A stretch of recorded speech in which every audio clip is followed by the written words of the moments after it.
We're going live in 3, 2, 1. Welcome back to another new episode of No Jumper News. Today is Monday, June 16th, and we got the Strong Beach crew with us today. Yes, sir. Long Beach in the building. What's the deal? Back at it with another one. What's going on, fellas? Brandon, why did you not want me to do the intro? Nah, Because you no gotta one do wants to hear that Yeah. shit. Hey, listen, sorry, no curse in the first one. No one wants to hear that. When I look at the comments, after people's hatred of me, the next most common sentiment is, why does Josh do that intro? Consistency. Consistency. Hey, man, I want to tell you guys first and foremost, all of you guys were wrong. You were all liars about the Grammys or whatever, or the BET Awards and all these award shows. Total psyop, totally fixed, totally has an agenda. Just answer me one question, since I'm the guy who doesn't know music and all this, like these labels you guys give me. How the hell did sorry ass Doechii beat Glorilla for any award ever? We know that was politics. Hey, but before we get into that, it's your host that do the most, Mr. Viral himself, a.k.a. the villain, because they hate me for my opinion, and I got bro in the building with me. Yeah, man. Messiah the Great. The Viral takeover, man. We in this LBC bitch. Messiah Yeah. the Grady here. We got Brandon in the building. Most hated. No jumpers, no most hated. But yeah, we could talk about the Doechii Glorilla thing. You think that was artificial, or you think she organically won that? I keep trying to tell people these award shows are now trash. I'm not basing nothing on it. Only dudes like Lush think that an award show is an indicator of talent anymore. So I give him that grace. But when you're telling me I can't go anywhere without these hoes singing lyrics to Glorilla songs, they out here sounding like little dudes, but saying it with their chest everywhere I go. I'm learning the lyrics. I heard people singing this shit so much. I said, man, let me give this a listen. I haven't heard a single person uttering a single Doechii line anywhere I've been. I'll tell you like this, because I got a lot of flack for my Doechii take. We did the whole industry plant thing, and that's what makes it look industry plantish when you compare their runs for the year. Then you're looking at Glorilla. She's, whether it's the music, whether she The looks, streaming, whether she just going viral on social media, it looked like she had a better year than Doechii, but then bam, she gets the awards. it didn't just look like that. It was like they're literally trying to force their reality onto us. We can see, we can hear, we engage. We are, like you guys said, we are the culture. So the culture said Glorilla. But then the mysterious shadow figures who are friends with Josh, the Jewish people, they said, no, this is what we're going to do.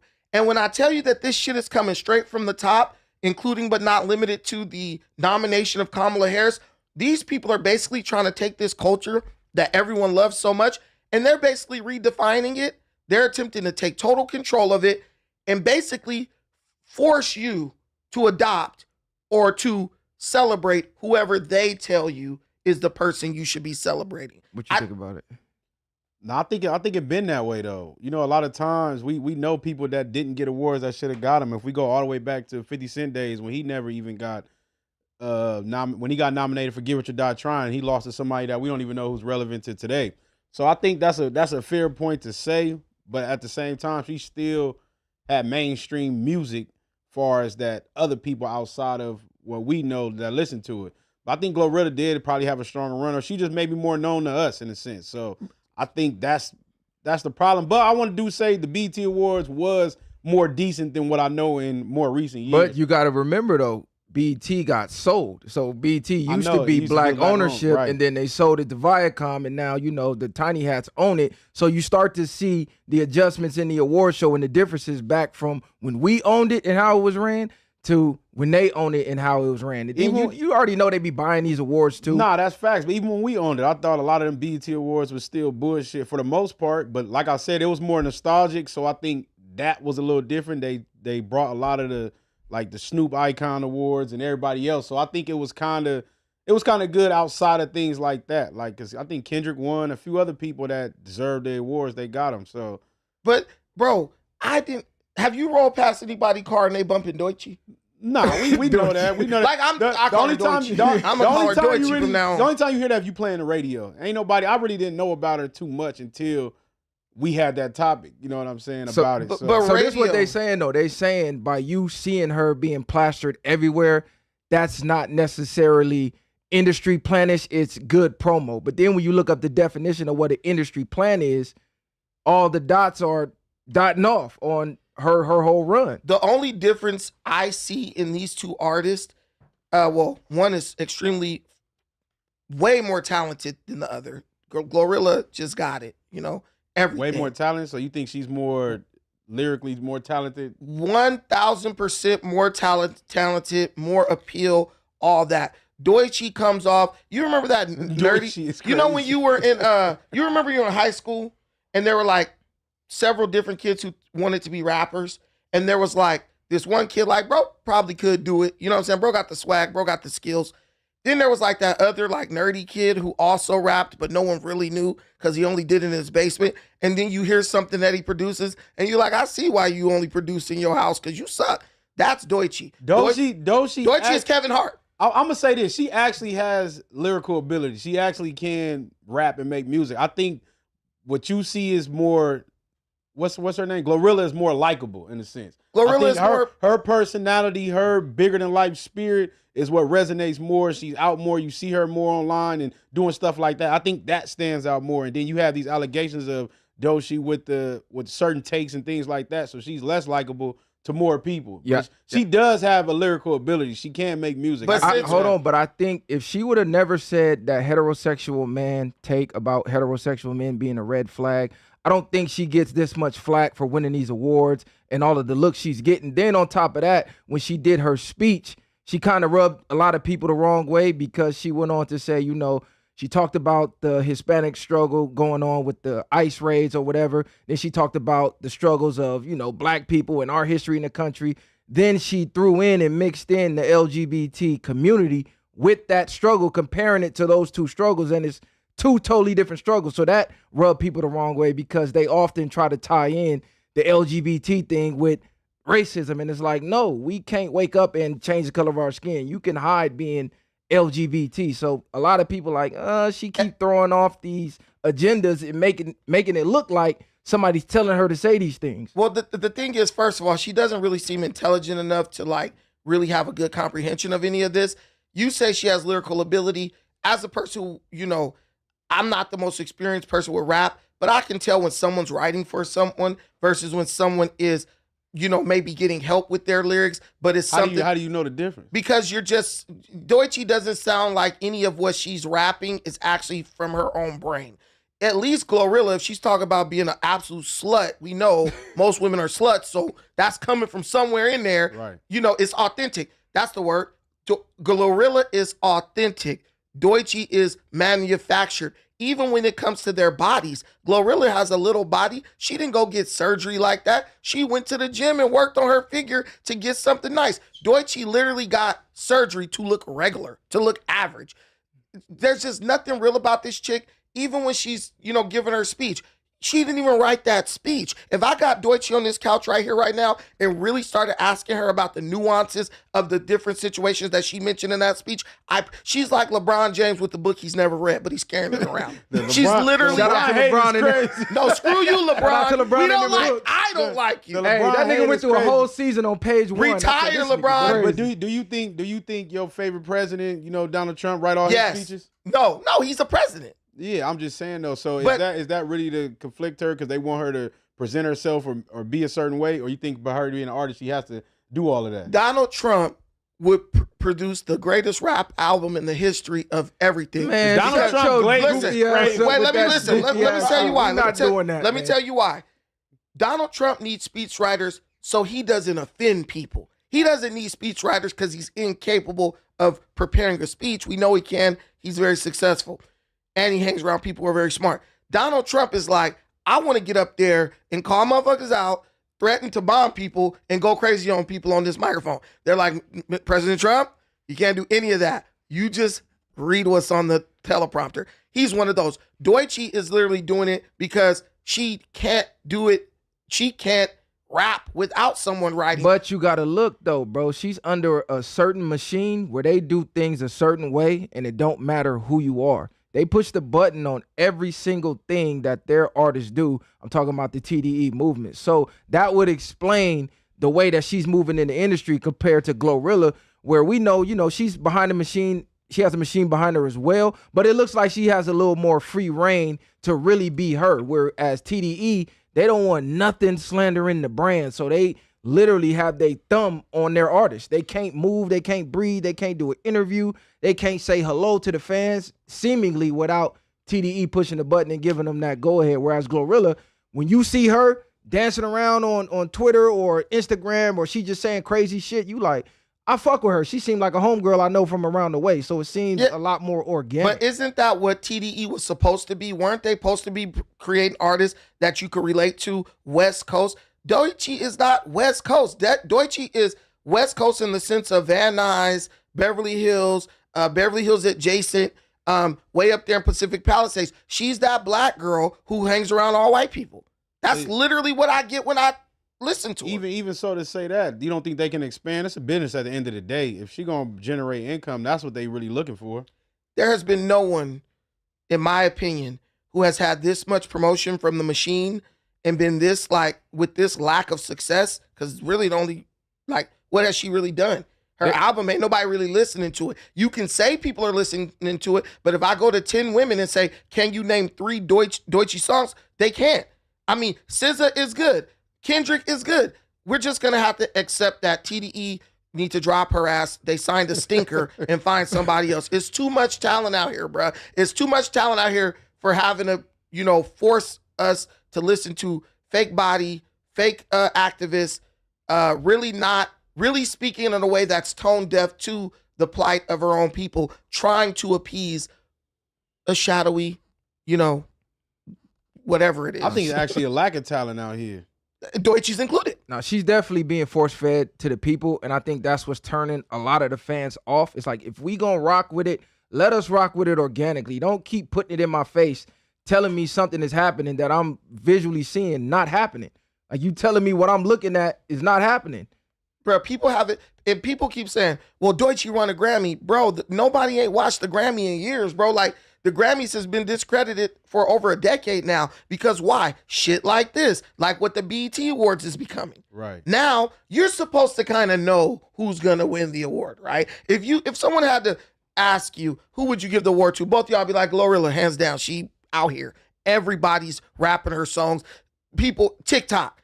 You don't even see Doechii on TikTok as much as Glorilla. What was the award for again?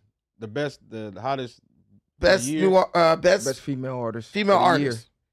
So nobody had a better run than Glorilla. Nobody. I mean, just from the fitness influence, she got Sexy females Red? working out. Now, Sexy Red, she had all the drama going on with Offset. No consistency.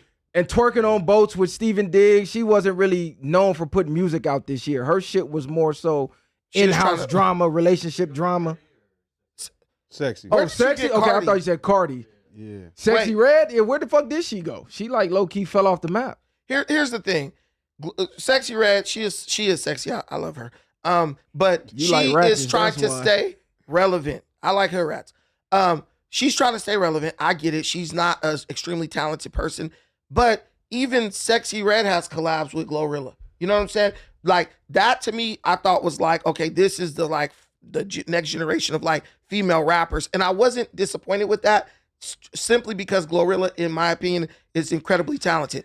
But we know that this is a psyop and it's a politically motivated situation, because if you look at Athlete of the Year, Angel Reese, sorry ass, won Female Athlete of the Year, can't even hit a shot from two inches from the basket. Nah, that was crazy work. Over Clarissa Shields, bro. Every crazy female work, yeah. on that list is better than Angel Reese. Every last female on that list should have won that award over her. So we all know that was politics going on with that. I mean, Caitlin Clark for sure is over her. I think she's only relevant because of Caitlin, because of the beef with Caitlin. That's Caitlin's it. over, That's all. You take the beef away, she's not relevant. That award was for black women, right? No, Oh, it was just best. No, it female? was just female athlete. Yeah, it's for anyone when I who's looked on at the that list, every single one was over her. So I'm like, okay, Nah, that's it's all politics Juju going was on. out there tripping. Bruh. Juju that played for what's she play for USC? Yeah. Yeah. Hey. She was out there balling. A lot of them was better. That was crazy. Angel Reese, Man. that was like a slap in the face to the rest of them. Especially We know since- Angel Reese more for shaking ass and wearing lingerie and then crying about being sexualized, even though she's sexualizing herself, than we do her on the court play. If she's not beefing with Caitlin Clark all she's doing is getting rebounds. What did old boy say? She's like the female version of Ben Wallace. Ben Wallace, yeah. Ben Wallace, all she can do is get rebounds. Hey, yeah, she's like, because anything that come off the backboard, girl, you were brought there as supposed to be a scorer, supposed to be helping improve the team. She's basically a bench player who they pay too much to keep her on the bench. That's basically what it is. She's bringing too many people. Did they bench her? I think they benched her. I don't know, but yeah, but nah, but she's putting butts was in crazy. seats. Where Clarissa Shields is really damn unanimously, she the best boxer, female boxer right now, almost ever. All you time. could probably say, yeah, all time. Yeah, for her the not impact to, she had this year not too. to get nothing, yeah, that she was probably wild. ain't the most But skilled. even what's old girl that played tennis? She raw. Coco. Coco. Yeah, Simon Coco Biles and the on other there. one, yeah. Come on, bro. They had Simone Biles, huh? Yeah, that was Bruh. crazy. They got yeah. mad at Clarissa Shields because she said, well, I thought we was going by accolades, because she's looking at the list. And like I said, every single female athlete on that list has more accolades. But if you look at what's trending, Angel Reese, she's always trending. Why? She's on these podcasts. She's twerking ass over here. She's making a scene over So here. was that- Shaq trying to fuck her over Do there. y'all feel like that was a push? Because even if you think about the rest of the females, they're not actually shaking ass, twerking, trying to be motherfucking rap stars and shit like that. They're actually being predominant and focused on their sport. Do y'all feel like they pushing Angel Reese as, like you said, a psyop? Because now she's not necessarily even in that light, but they're putting her as the face of women, of who these kids will look up to be versus versus the rest of them. You get what I'm saying? What you got is a bunch of people who are not good at anything trying to make being mediocre something to be celebrated. That's what Tucker Carlson said at the Donald Trump rally in New York. These people suck. They're not good at anything. So they need to make the new standard people who are like them. Angel Reese, on a scale of 1 to 10 as a basketball player in the WNBA, is easily a 5 out of 10. But they say, look, I'm a 5 out of 10. So I need to make sure that with anything I can control, we celebrate the 5s, not the 8s and the 9s and the 10s, because I'm a 5. And if you look at the people behind these awards, failed producers, people like Tariq Nasheed, failed movie producers, failed rappers. They're just failures at everything they've ever done. But what they've done is they've infiltrated the institutions that control how the accolades are distributed. And they're starting to give. I mean, we got to start keeping it real as a culture, though. Like, when we see shit like this going on, the people that's running the culture or the gatekeepers, they got to start speaking out about this shit. Yeah, you could be cool with her. She got a cool personality. She young. She's successful. She's still black. So we want to root for her. But if I'm looking at her versus Caitlin Clark is smoking her boots. Like, Caitlin Clark is keeping her career alive. We can't ignore that because she's white. Like, no, she's just better. And then if I look at every other female on the list and go, she's last on the list, what we doing here with this award show? Nah, I'll be real with you. That stuff is even like no jumper, right? No, I've been hitting Adam up to bring on this kid, Kyrie Doechii, out of Arizona. Freaking great artist. Amazing, right? Has 1 million hits on TikTok. I mean, producing some really good music. Adam's like, who is this person, right? What are they doing? What have they done? You know, I need to know. I'm looking at this fool like, bro, you got every failed rapper in Orange County and LA County on that microphone in the other room, sounding like straight trash, but somebody who actually good, they got to prove themselves. But that's the era we are in, right? Like, it's the plebes, the middle of the road people, the 40-year-old failed rappers. They have the finances, they have the resources, so they could say, we're the cool kids now. But the actual cool kids just don't have the ability to market as much as they do. I'm seeing that everywhere, and it's disgusting. Yeah, we just got to start calling a spade as a culture, because when stuff like this goes on, this is how people who really deserve the accolades get overlooked, and that waters down the culture. Y'all let the politics water down the culture. Like bro said, it started way back then when y'all let Get Rich or Die Trying get frog leaped by who the fuck even won that award? Don't even know. We don't even remember who that person is. The nigga don't even exist no more. So it's like right then and there, we should have put a halt to that shit off the dribble, especially BET. Like, come on, bro, that was the last thing niggas had, and then we gave that away. So this is why I don't even be crying over shit like that, because it's like the shit that we did on, you niggas gave it away, and then this is what happens when you let somebody outside of the culture dictate what goes on in the culture. You have shit like this going on. But have y'all seen what's going on in Toronto recently? Yeah. So man. your boy Drake followed this politician out there a couple years ago. Dude put the post up, thank you for the follow, blah, blah, blah. Fast forward, dude shows up at Kendrick concert. Drake DMs him, calls dude a goof. Josh, you got the clip? Yeah, roll the clip for us. Cuz apologizing was crazy. He ain't getting reelected.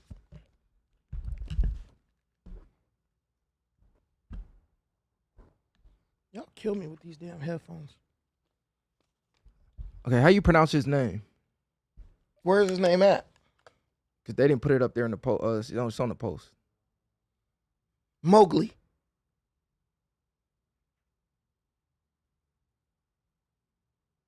Oh, Jagmeet Singh. Okay, so Drake says he's a goof. He immediately jumps out and apologizes. He says, I went for SZA, not Kendrick. I was born in this city. I love this city. But real talk, I get it. I shouldn't have gone at all. OVO and Drake have lifted up this city and Canada. For me, it'll always be Drake over Kendrick. That was some clown shit to me. Because you know damn well you went to enjoy the entirety of that concert. And what Drake got to realize is you guys are rappers. You guys are entertainers. You guys are not sports teams. People don't have this undying loyalty to a singular rapper. I can fuck with you and your music, but I can also fuck with your op and his music. I'm not about to pick sides just because you from here. Good music is good music. Hot music is hot music. If you won the battle, you won. If you lost, you lost. Drake, you got obliterated. And for Drake to be coming out in the public saying, I'm not even paying attention to what they doing over there, yet you're watching and scanning the crowd of who's at the concert to DM him and call him a goof. Drake back on that light skin shit again. What y'all think about this? Nah, Cuz did some bitch shit. You should have you was there for Kendrick, nigga. Stop capping. Like, Cuz broke it down. If you felt like you was there for SZA, you wouldn't have felt like you did nothing wrong. And now you trying to pick a side.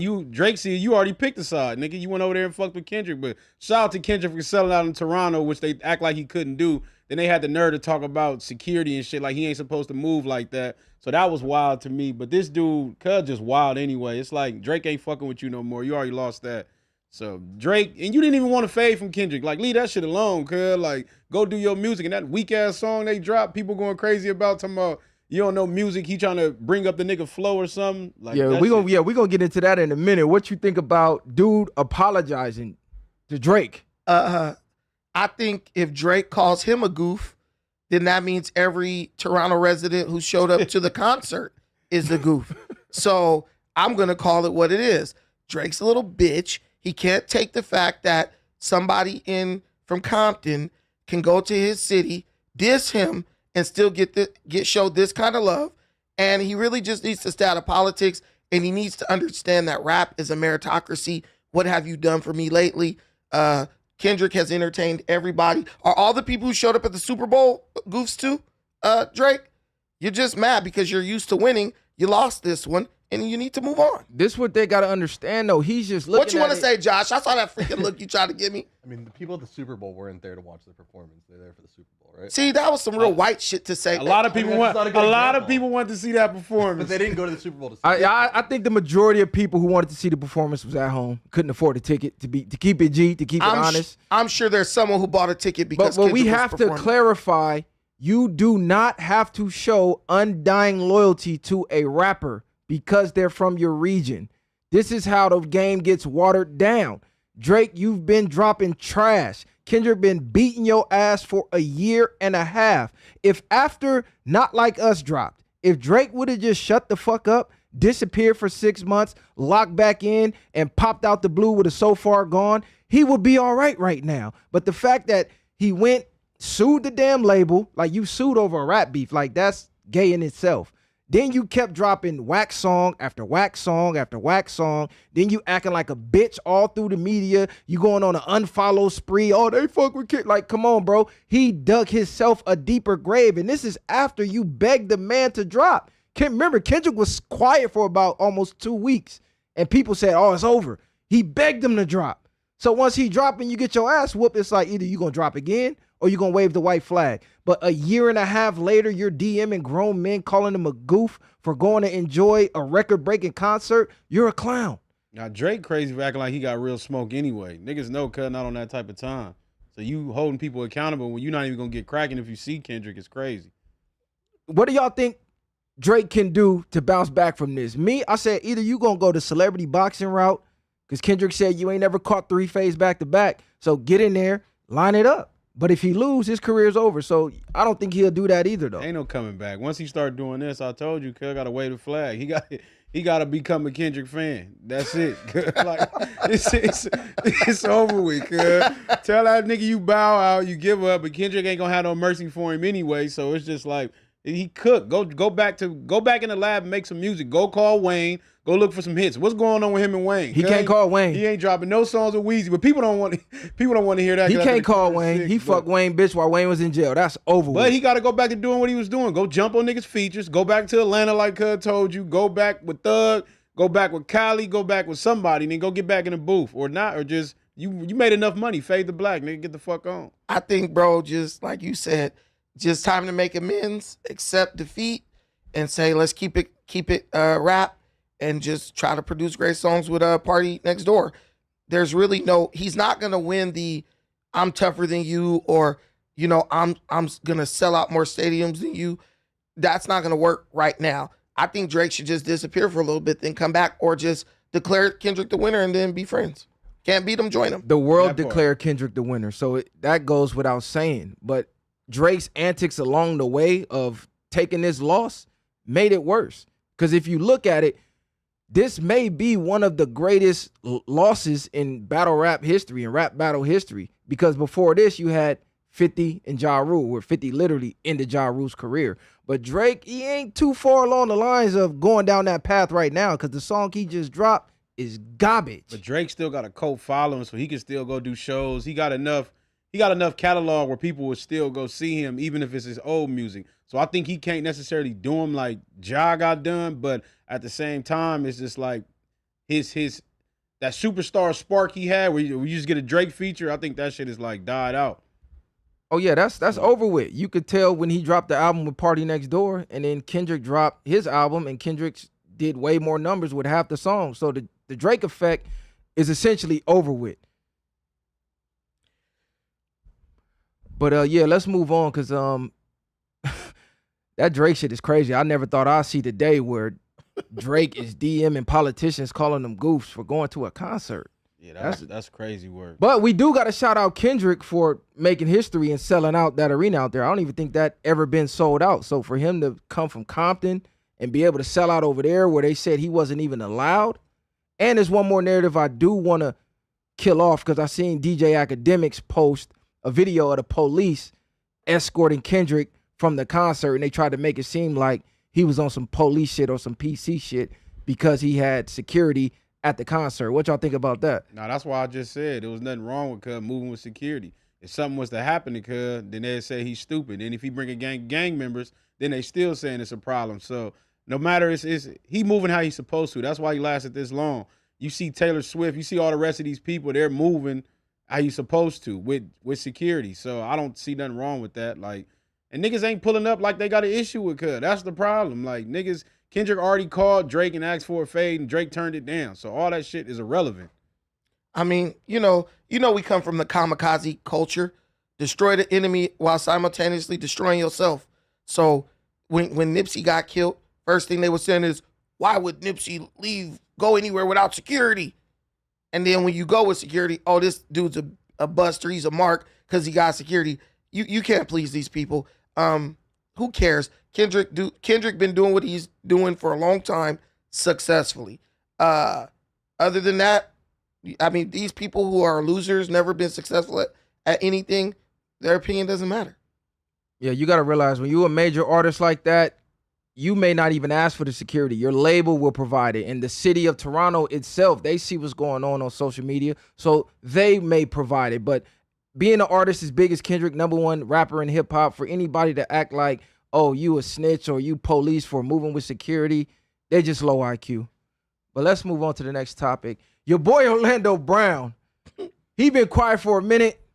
He's back in the media. He's back going viral again. He says Ray J gave him drugs when he was 13 against his parents' wishes. So apparently he was 13. He was kicking it with Ray J at Ray J's spot. Ray J used to come, let him smoke weed, allegedly, this, that, and the third.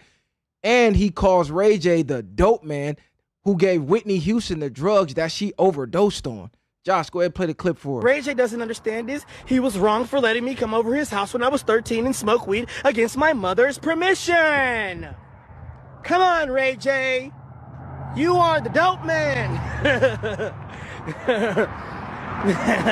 You sold Whitney the death bag. Come on, man. You the dope man. You was the dope man for Diddy and Cassie. You the dope man. You know, you the dope man. and then you got the audacity to sit there on your on your whatever that is. I guess I just seen a preview of it. Talking about some, I'm the kingpin. Oh, are you the kingpin? Let me know. Just go ahead and further incriminate yourself. Why would you say you're gonna go to the courthouse butt naked, Ray J? Ray J, why would you say you want to go to the courthouse butt naked, Ray J? Ray J, you saying stuff like that so it could be inadmissible in court. You understand? Your dog is cute. You look like you used to play on That's So Raven. But, you know, you got to be very, very careful with, you know, how you play, Ray J. You're just saying that kind of stuff so you can be found inadmissible in court. Okay? That's all you know, you want to be inadmissible in court. You want to be deemed uncredible as a witness. So you're saying things like, oh, I'm going to go show up butt naked and I was the kingpin. If you're saying somebody told you right, because I'm a nigga with money, so somebody advised you right. We could cut it. So what y'all think? Y'all think he trolling, or you think he's doing his usual act crazy, but sprinkle some truth in there? That's for sure a play. Even if it was true, he ain't tripping off that shit. Orlando Brown for sure trolling. Him and Ray J did hella podcasts and stuff together to where them niggas probably put this play together just to get in the algorithm. And he know exactly what to do and how to play Hollywood and shit like that. So Orlando Brown really tweaking. Cuz out there tweaking right now.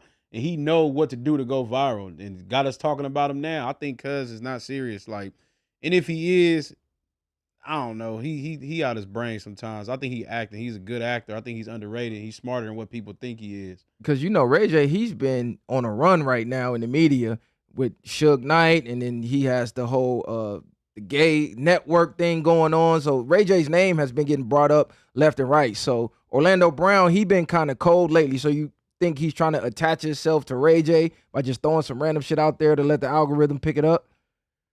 I just think it's a play. I think it's a play like they play in the internet, how people do. I think him and Ray J already in cahoots. I wouldn't be surprised if Ray J respond with some more wild, crazy shit and they move on with that.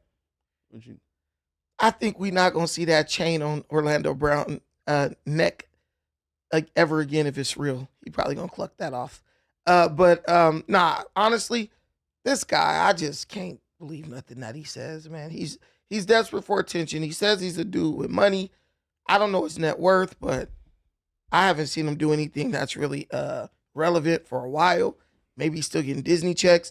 I just think that this guy he understands if I say something incredibly disrespectful about a person who is more relevant than me, people are going to watch it.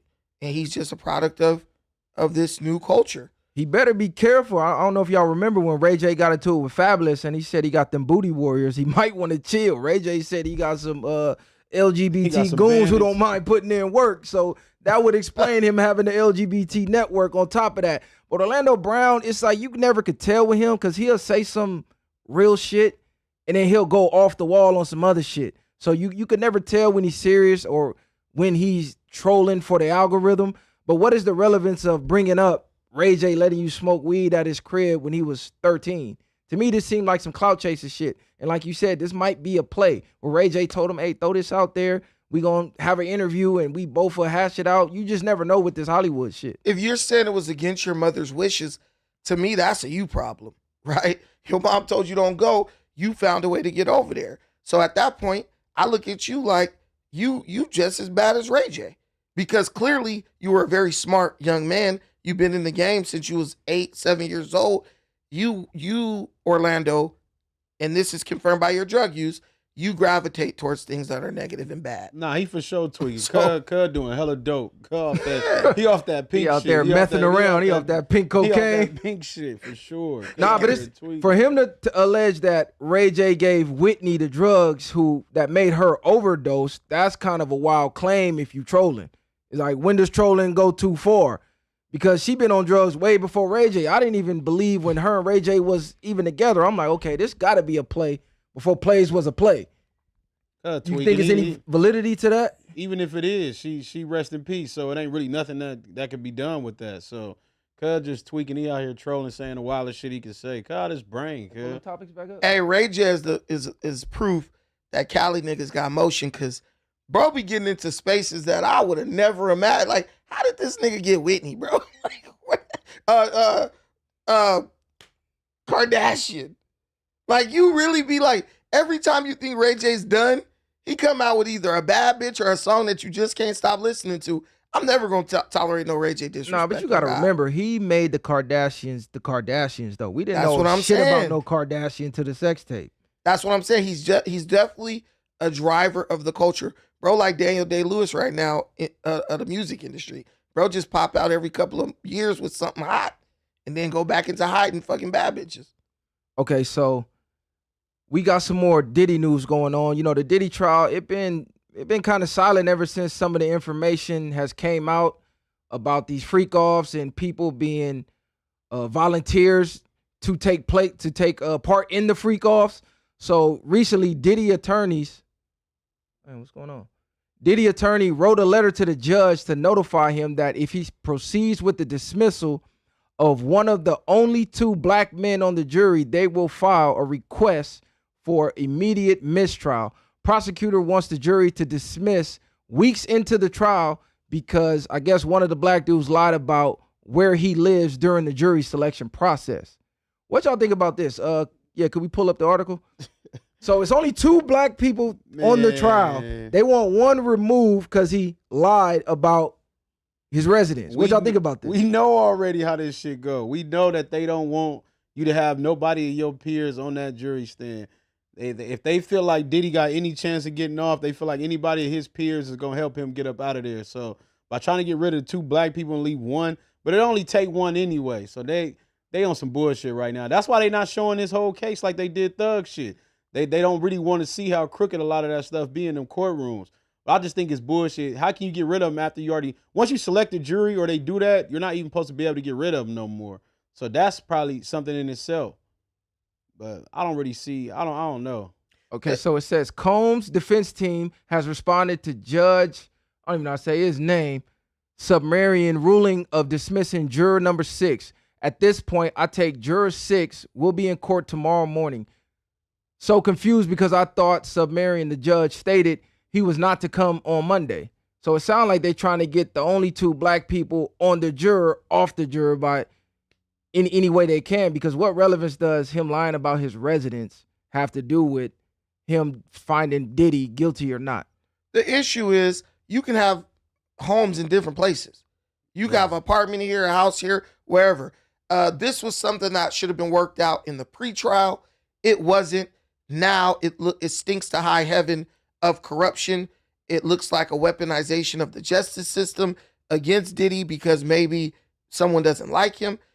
We know, in my opinion, at this point, we know that's what it is because we've all sat and listened to the testimony of the witnesses and all these people, and none of what they're saying, in my mind, equates to what he's being charged with. So now it's like we got a good chance that these 2 black guys, because they come from maybe a similar background upbringing or simply just understand the way things work in New York, we need to get them off the trial. And the dude that they're trying to replace him with is white. And the judge says, oh man, well, it doesn't matter because the jury is still very mixed. It's very diverse. Listen, man, we all know since we've been alive, you can have an Asian, a white, a Hispanic, and whatever else. Those people will gang up against one black dude. No, that's just the way it is. That's fact. We And know I'm what's not going saying on. that to be funny. That's what it is. So let's get it to the point where we remove the black guy off the panel, off the jury, and then there's one black guy left. Let's try to get rid of him, or we can all pressure him and convince him to side with us.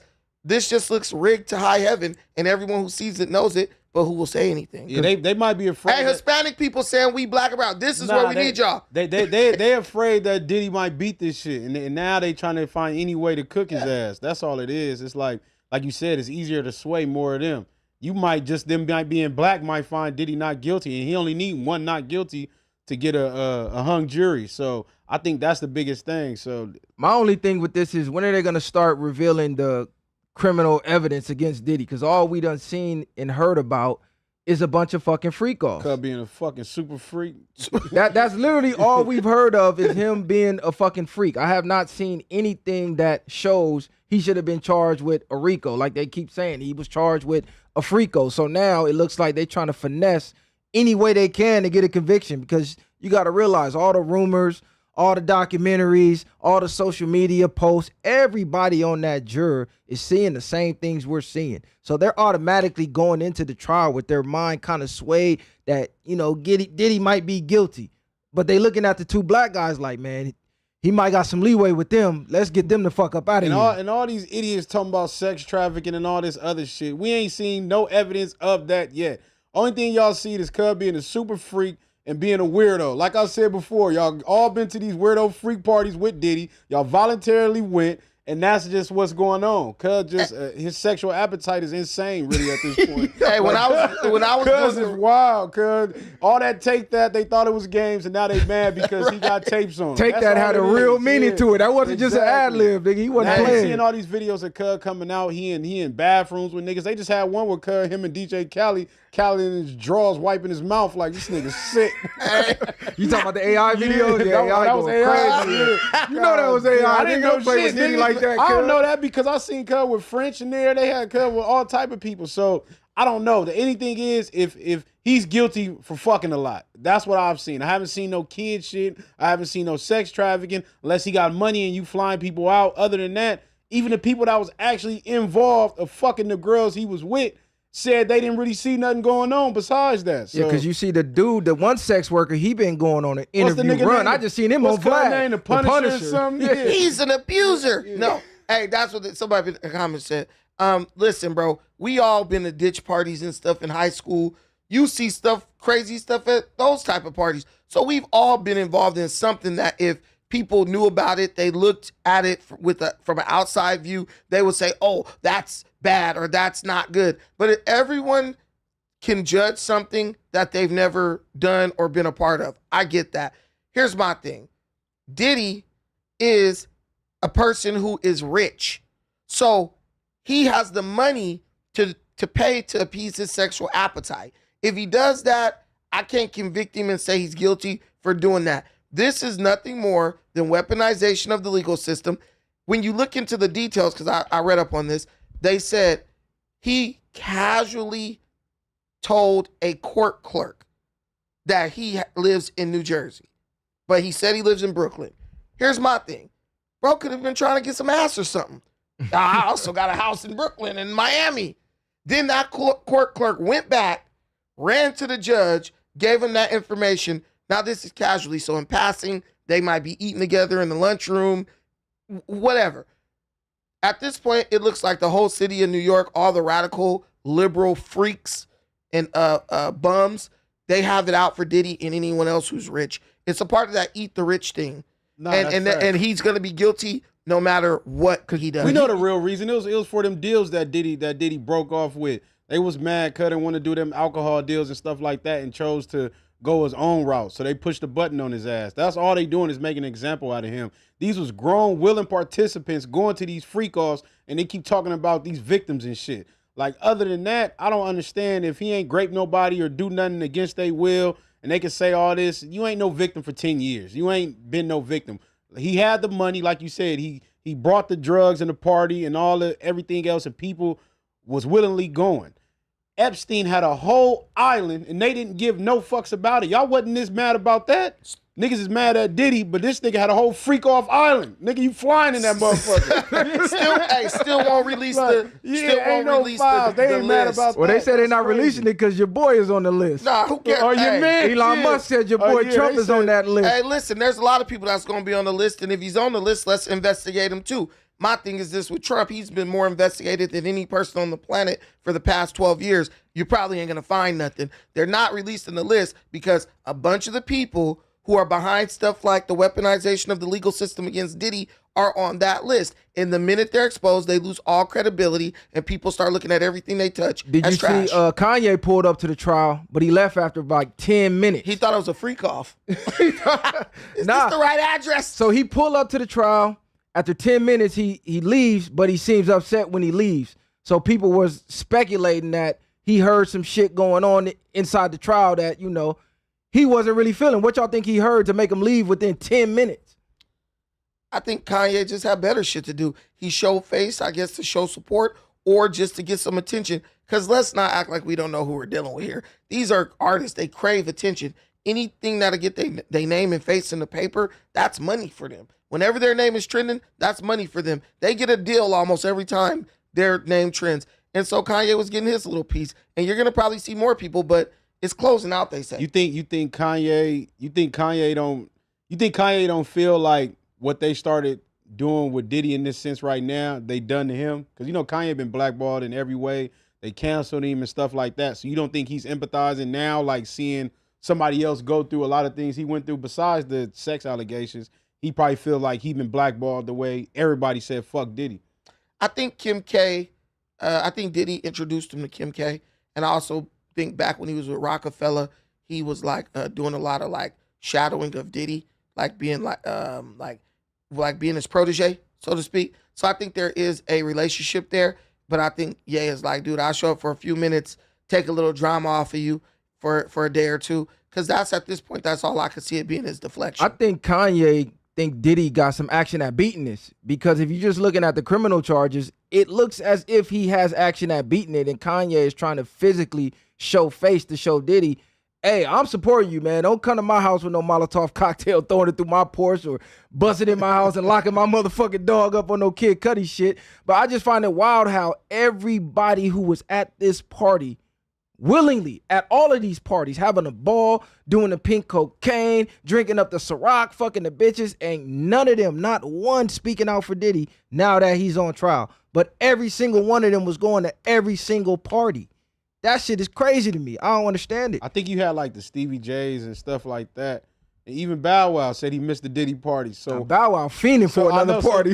But why do they never summon those people up to, you know what I'm saying, for the jury or the trials? They never bring the people that's actually saying these things wasn't going on when they was there. So they only want to put him in a bad image. But what y'all think Diddy gonna do if he beat the shit? I think Diddy got a long shit list and a lot of people Bali. need to be spooked. If I'm Diddy, I'm coming out stepping on shit. I ain't gonna lie. Cause the way y'all turned y'all back on me, it's up and it's stuck. You think Diddy coming home throwing another party? Could get right out, go right back to the freak off. I mean, he should. Fuck it. That'd be a spit in the face of the system. Come out, throw another freak off as soon as you land. That nigga would be wild. That's crazy. Okay, we got a Flacco topic up here. Flacco or Remo must have picked this one. 051 Kiddo goes to King Von's gravesite to send a message to OTF members. So this has a long backstory. 051 Kiddo was actually locked up with Von. Okay, do you want to play the clip first? Is that a clip or is that a picture? He got a hit. Oh, okay. So if you know anything about the history of Von and Kiddo, they both was locked up in Cook County at the same time. They was actually cellmates. And Von wound up running a fade on one of Kiddo ops, which happened to be one of Von ops, for Kiddo. So that caught a lot of traction once Kiddo revealed that information. But I believe the reason Kiddo did this is because Von dissed 051 Melly, who was the face of 051. So if you know anything about Chicago and the war in Chirac, 051 Melly became damn near a celebrity off allegedly just straight drilling. He didn't rap. He didn't do interviews. He did do a lot of Instagram lives where he got a lot of lore from doing these lives and, you know, tweeting about drilling and shit like that, where he actually damn near became famous off of this. So Von had a famous line on his album. He said, Melly got shot in the party, started Harlem shaking. So I believe that's why Kiddo went to the grave to essentially piss on Von's grave, which is crazy because Von actually gave Melly his props when I guess when Melly was alive and Von beat that murder trial, Melly DM'd him and said, God had to let you out. They killed your best friend.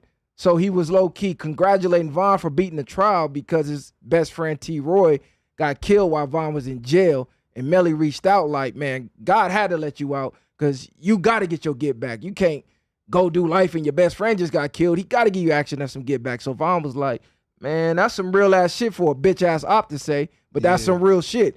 And he gave Melly his props. Like, he was really out here doing what he said he was doing. So to turn around, say all that, and then diss him in his rap, I know Kiddo probably looking at it like, what the fuck? What y'all think about it? This was a weird clout move to me, and it's stupid because it's your op, but you was in the cell with the nigga, probably didn't fight him, and on top of that, you said Von took phase for you, so essentially the nigga was protecting you for you to go and say, well, he dissed your ops and all that. You could have said fuck his ops and everything else. I don't want to be surprised if, and God forbid, but if something happened to Cub, because like for you to go piss or do all this on Von thing, but you wouldn't do this while he was alive is crazy work to me. Regardless if it's your op or not, he had some type of respect for you. If you lived with the nigga in jail and then the nigga took phase for you to go do this is wild. But you got to look at it. Melly is the face of their hood. So it's like the main trophy from your hood, the Gravedigger. This the main one putting on for your hood. He just dissed him on one of the most famous drill albums. So now not only is every one of their ops, that's one of their favorite lines. Well, Melly got shot in the party, started Harlem Shaking. He got regular squares in the world singing this when the song come on. So every time this song play, you got to hear that shit. He like, man, fuck that. Yeah, but that's cool, but that wasn't your real relationship with Von. You didn't hate Von like you acting like you did. You sat in the cell with him, didn't fight him. The nigga took phase for you. Y'all had stories, like he said, of living together. You didn't get out the cell with him. You wasn't that much mad at Von as you're presuming to be, like you hated this man. Or if you just doing this to make other people mad, yeah, I see why you doing it, but to not have zero respect for him after, even if this is your op, after you lived with this nigga, he took phase for you and did everything else. Like, yeah, but even if he dissed his main man, that's not you. Like, y'all didn't have that relationship. I mean, at the end of the day, it's like somebody was like, oh, none of these dudes would have came out if it was Von and all this stuff. I mean, bro, look, he's disrespecting his grave. Von is dead. These dudes ain't sliding on the right people anyway. So you could see how somebody will go chase attention. This is all attention seeking. That's it. A bunch of grown ass men with nothing better to do, got no real motion without Von being alive, so they got to go to his grave to try to get some motion. You were recently in Chicago. Yep. And one of the things that me and you talked about behind the scenes was none of this shit matters when you can't even go outside in your own community. How much did it resemble a ghost town in those neighborhoods when you went over Nah, there? it was a ghost town. I slid through the whole south side. It was a ghost town in the daytime. Now, at night, it's probably a different story, but I slid through O Block. I slid through 63rd. I went to Lakeside. I didn't get to slide through Young Money, but all the blocks I did slide on, it was a ghost town. And it made me really think like Chicago really had the crown. They had the wave. They was it. Like anything out of Chicago was cracking. Then you got to think these niggas literally extincted themselves out of the industry, whether it's through jail or whether it was through killing each other off. Because you got to think, who do Chicago got now? Chief Keef ain't really cracking no more. He playing video games. Dirk in jail. They got Von they dead. got Herbo. Herbo, I believe he finna have to go do some time. He been facing some legal troubles. Every single face that they have, they either killed it themselves off or they went to jail. So Chicago low-key ate itself out of the industry. Hey, the thing is like, and you know, I got relatives over there and stuff like that. Bro, this stuff is glorified like it's cool. I was telling the bro about my little cousin. Some dudes tried to get on him. He a little kid. Well, when he was young, he just liked playing basketball, man. You can't beat the dude in one-on-one. Now you want to try to slide on a young kid, and y'all supposed to be so tough. I just don't respect these dudes. I don't think they're as tough as they make it seem. Everything is done with a gun. Somebody should have been said, look, man, it's too much killing. If y'all got an issue, y'all need to go catch some fades. That's at least how they used to do with the hoods back in the day. You can't just have a place where you're so hard-pressed to get rid of the ops that now your neighborhood is a ghost town and white folks is moving in on you and you ain't even got nowhere to stay. It's such a beautiful city. it just pisses me off that these dudes ruined it because they're just too cowardly to fight each other or settle their differences in a peaceful way. Like Charleston White said, conflict resolution. You think it's too cowardly to fight, or it's too much blood spilled to where it's like we've been past fighting? The only thing I could think of to where you still pulling guns when you can't, when like no one's even outside in the day, you just got to be scared, bro. Like, cause even in where we from like Long Beach, LA, right? Niggas could be beefing, but we still gonna pop out to where we want to go. Yeah, but see, it's different out here. Out there, I believe you can get away with a lot more than out here. So I believe that's why they moving the way they move. Because if we had the laws they had out there, or the laws was looking the other way, seemingly the way that they do out there, it'd be up. And we know it would, because all you got to do is go look in the 80s and 90s when our murder rate was through the roof. So now the feds are starting to hit Chicago the way they hit us when we got hit with the gang injunctions and shit. So you starting to see the culture change a little bit, but it's just wild because when you in Chicago, Chicago's a vibe, nigga. It's so nice. Bad bitches. Downtown is lit. They nightlife is fucking our nightlife over.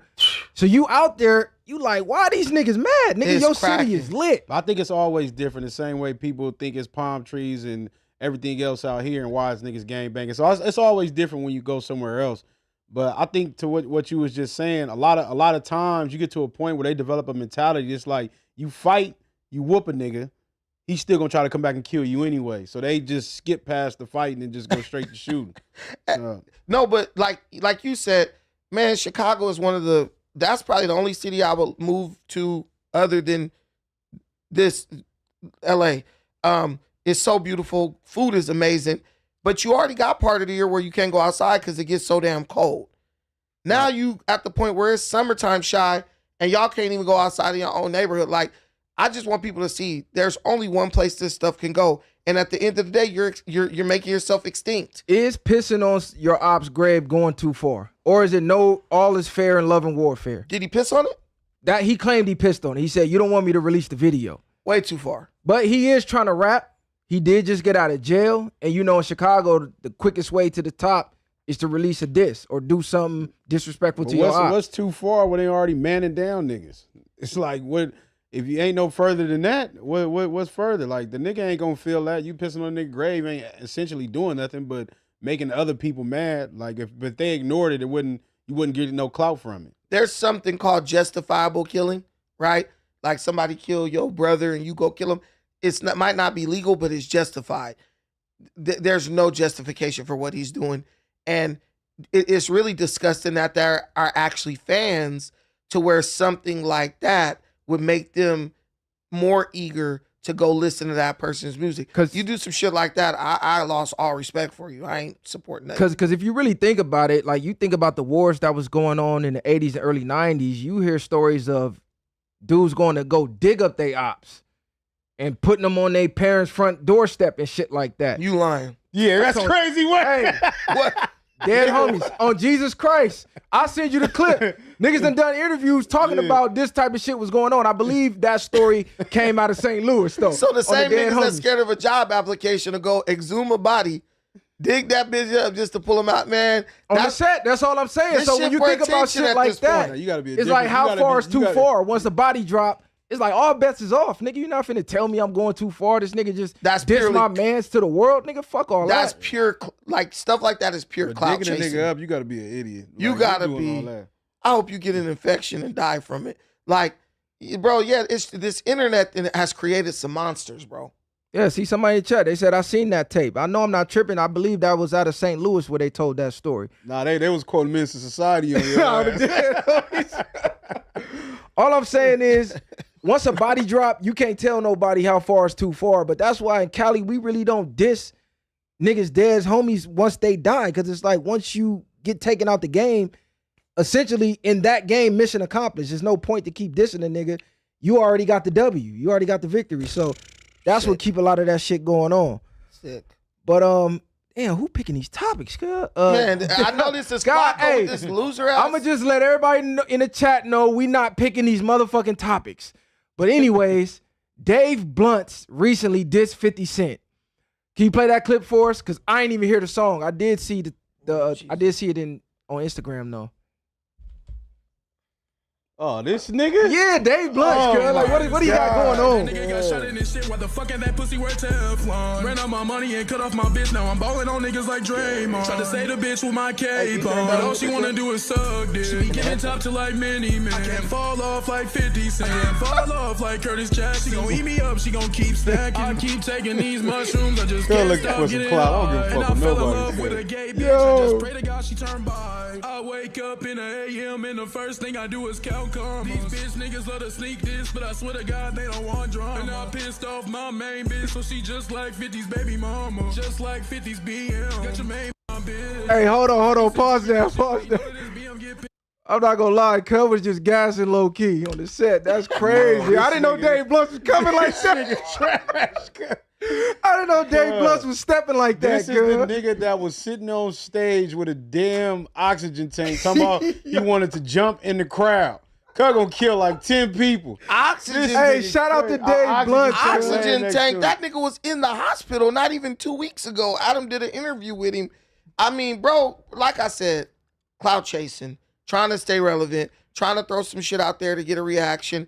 Man, what happened to when dudes just relied on talent? Like, let's tell your story. He definitely want 50 to troll. So y'all gonna tell me Cub wasn't just stepping just now? He was cool. Cub was not stepping. It was cool. He said, fall off like 50 play that Cent. again. Has 50 fell off. Cub making hella cheese and Cub making dough off the goddamn stars or whatever the network he got. So Cub making money. To say he fell off, he got to be talking just rap. Then. He brought up his baby mama at the end of that. I'm like, okay, Dave Blunt's talking some shit right now. I ain't know Cub was coming like that. Dave Blunt's, Cub, you have no win. Like no wind. No win. He trolling. He gotta be. This nigga, wow. Like, what even provoked or sparked for Cub to come say what he said? Like, did 50 say something about the nigga? He looking for clout. He trying to get trolled by 50. And the only way unless 50 put a play for this nigga, but I see no reason, no benefit why of beefing with Dave Blunt's. Like, it's no win. Like, who the fuck even doing a back and forth with this nigga? Cuz know his career finna go to shit, whatever it started at. Because if 50 respond, that's a win for Dave Blunt. There's a chance Dave Blunt might not make it to see next year, bro. Like, to diss anybody, maybe, bro, trying to get his money right for his, like, whatever, but man, listen, like y'all always talk about the culture and this art culture.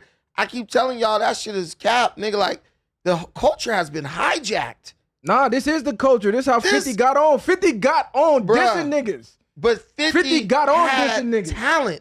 50 got on by dissing dudes. But once he dissed dudes, 50 then released some of the most classic albums in the history of music. Then, I agree. Then made a bunch of dudes successful who we don't even remember their names. That was real talent. Dave Blunt can't even keep himself. You don't think Dave Blunt has talent? I think Dave Blunt can't even keep himself in shape enough to where he could actually capitalize on the talent. So he has to rely on stuff like this. Bro, I'm not. Let me just diss a random person to bring attention. I'm not listening to no nigga named Dave Blunt's music.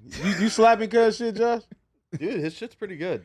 All I'm gonna say is Josh likes weird shit. I don't listen to his music, but for this fat nigga to be selling out shows with an oxygen tank on the stage, cuz gotta be doing something right. I don't think bro's he's fucking off every way in life, but musically he doing something. I salute him for that. He got something going on. He got a fan base, but cuz still trash to me.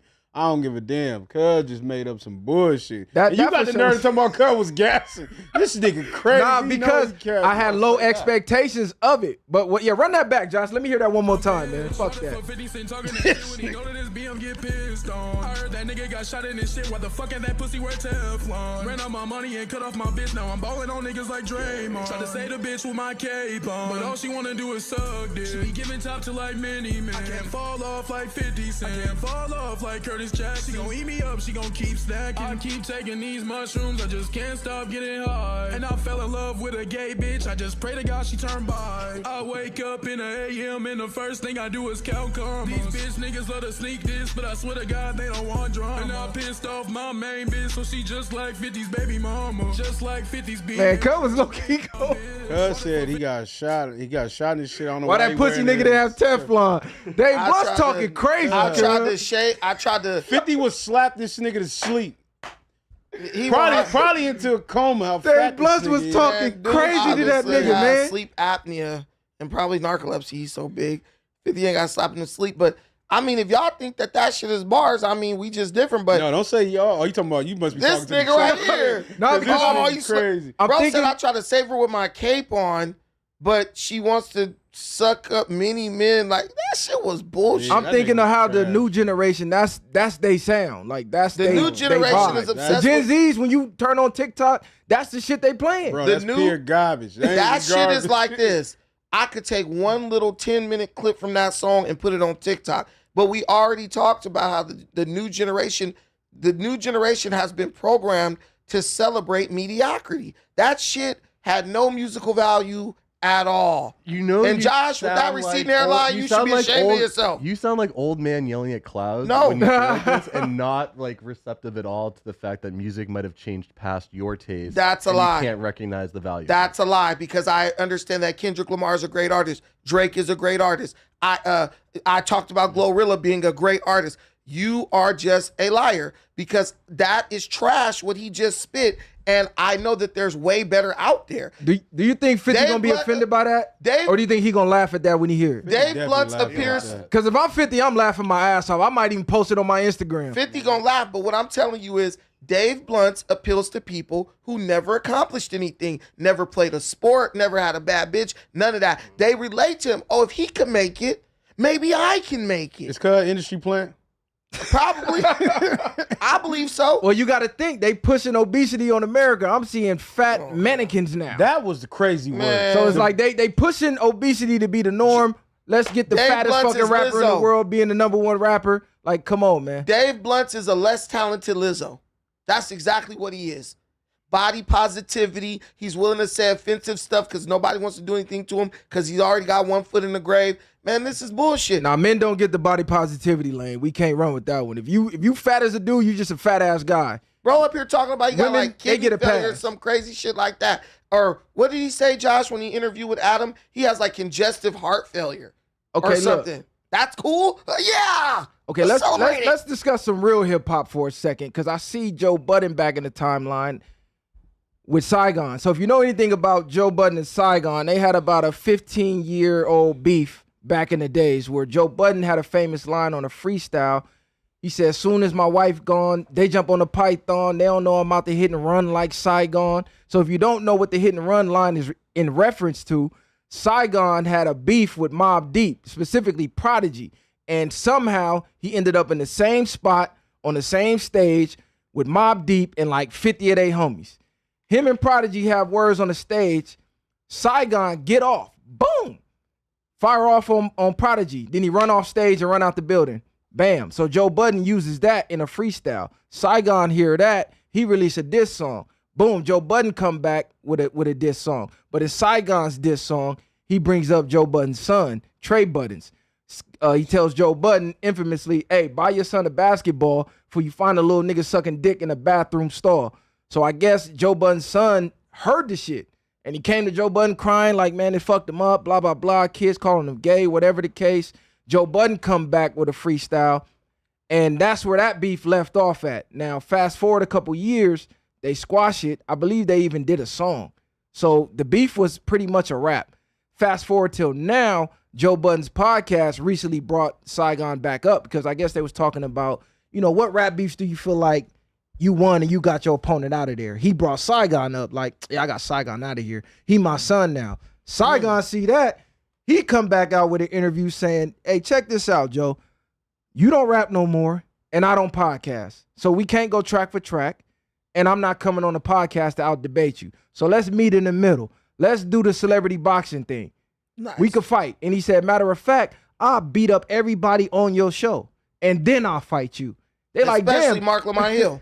Oh, yeah, because he cooked you in that debate. He never cooked me. But now that you saying they squashed the beef, the internet is so fake now. I feel like this is another play now. At first I had a different perspective on it, but now that they squashed the beef and all of a sudden Saigon is going viral and Joey bringing him up, it's like, this probably just another play. Them niggas ain't finna squabble. They should, but they not. And they not finna get in the studio. So what's really gonna come out of this if it's not a But play? that's what Saigon said. He said he believes Joe has some type of admiration for him. And in the industry, when people fuck with you, they won't directly just come tell you. They'll throw darts at you. And hopefully you'll pick up on that and respond, and then that'll bring your name up. And then, we could do the whole take a picture, smile, do a track thing. So he said maybe that's what he's doing. But I just don't see the relevance in you saying that after we squash the beef. Nigga, bring me on your podcast and let's pod if that's the case. Nah, that's facts. But I think the only way I can see deciphering it, if it is something more, because he brought up the nigga's son being a homo and stuff like that. So you probably took it too far with that. His son gay? Joey should want to squabble me. I don't know. Saigon says his son came out. I'm not 100% sure. His son has, had rumored to be gay because if you know who Ransom is, Ransom came out and said Joe Budden was gay back when they had a beef. So Joe Budden's son is now a rapper. I think his name is Trey Buttons. Oh, there go the clip right there. Yeah, play some of that, Josh. Saigon says the reason he brought Joe's son into the beef is because Joe mentioned his baby moms in this song, which in Saigon eyes is the same as mentioning his kids, because if his kids hear it, they got to hear you disrespecting his mom. Yeah, now, I believe Saigon's baby mom was like a video vixen back then, so Joe had a line saying, we both love hoes and it's just our style, but the difference is I just kiss mine and yours is the mother of your child. So that sparked him to respond and bring up Trey Buttons allegedly being gay. Y'all think he went too far with that? Nah, he didn't go too far. Like you said, once you start mentioning people outside of that specific person, at that point there is no far you can go. How far somebody should take it. At that point, I'm just gonna get more disrespectful. Once you disrespected his wife, so that should have been off limits if that was the case. Yeah, because is family off limits in a rap beef, or is it 48 laws of power, destroy your enemy totally? What you think, Brandon? I mean, shit. This nigga's a washed up rapper. Joe Budden is doing podcasting now. He had limited success as a rapper. I mean, their lives are just irrelevant. To me, Joe Budden he did son you because you ain't doing shit with yourself. And y'all had a rap beef. Joe clearly came out on top. Wouldn't you say that?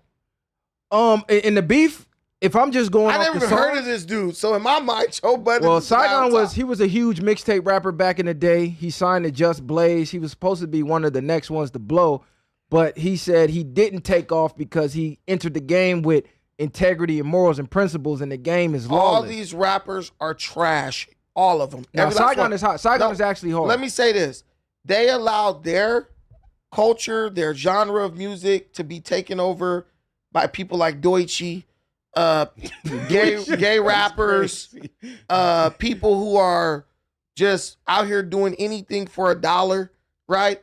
It's hard for me to respect rappers nowadays. Do you got drill killing off black folks in every major city in America, and they just sit back, and the best thing they could do is let me try to restart old beefs. Like, Joe Budden is pathetic. This dude is even more pathetic. Don't nobody care about his ugly ass baby mama.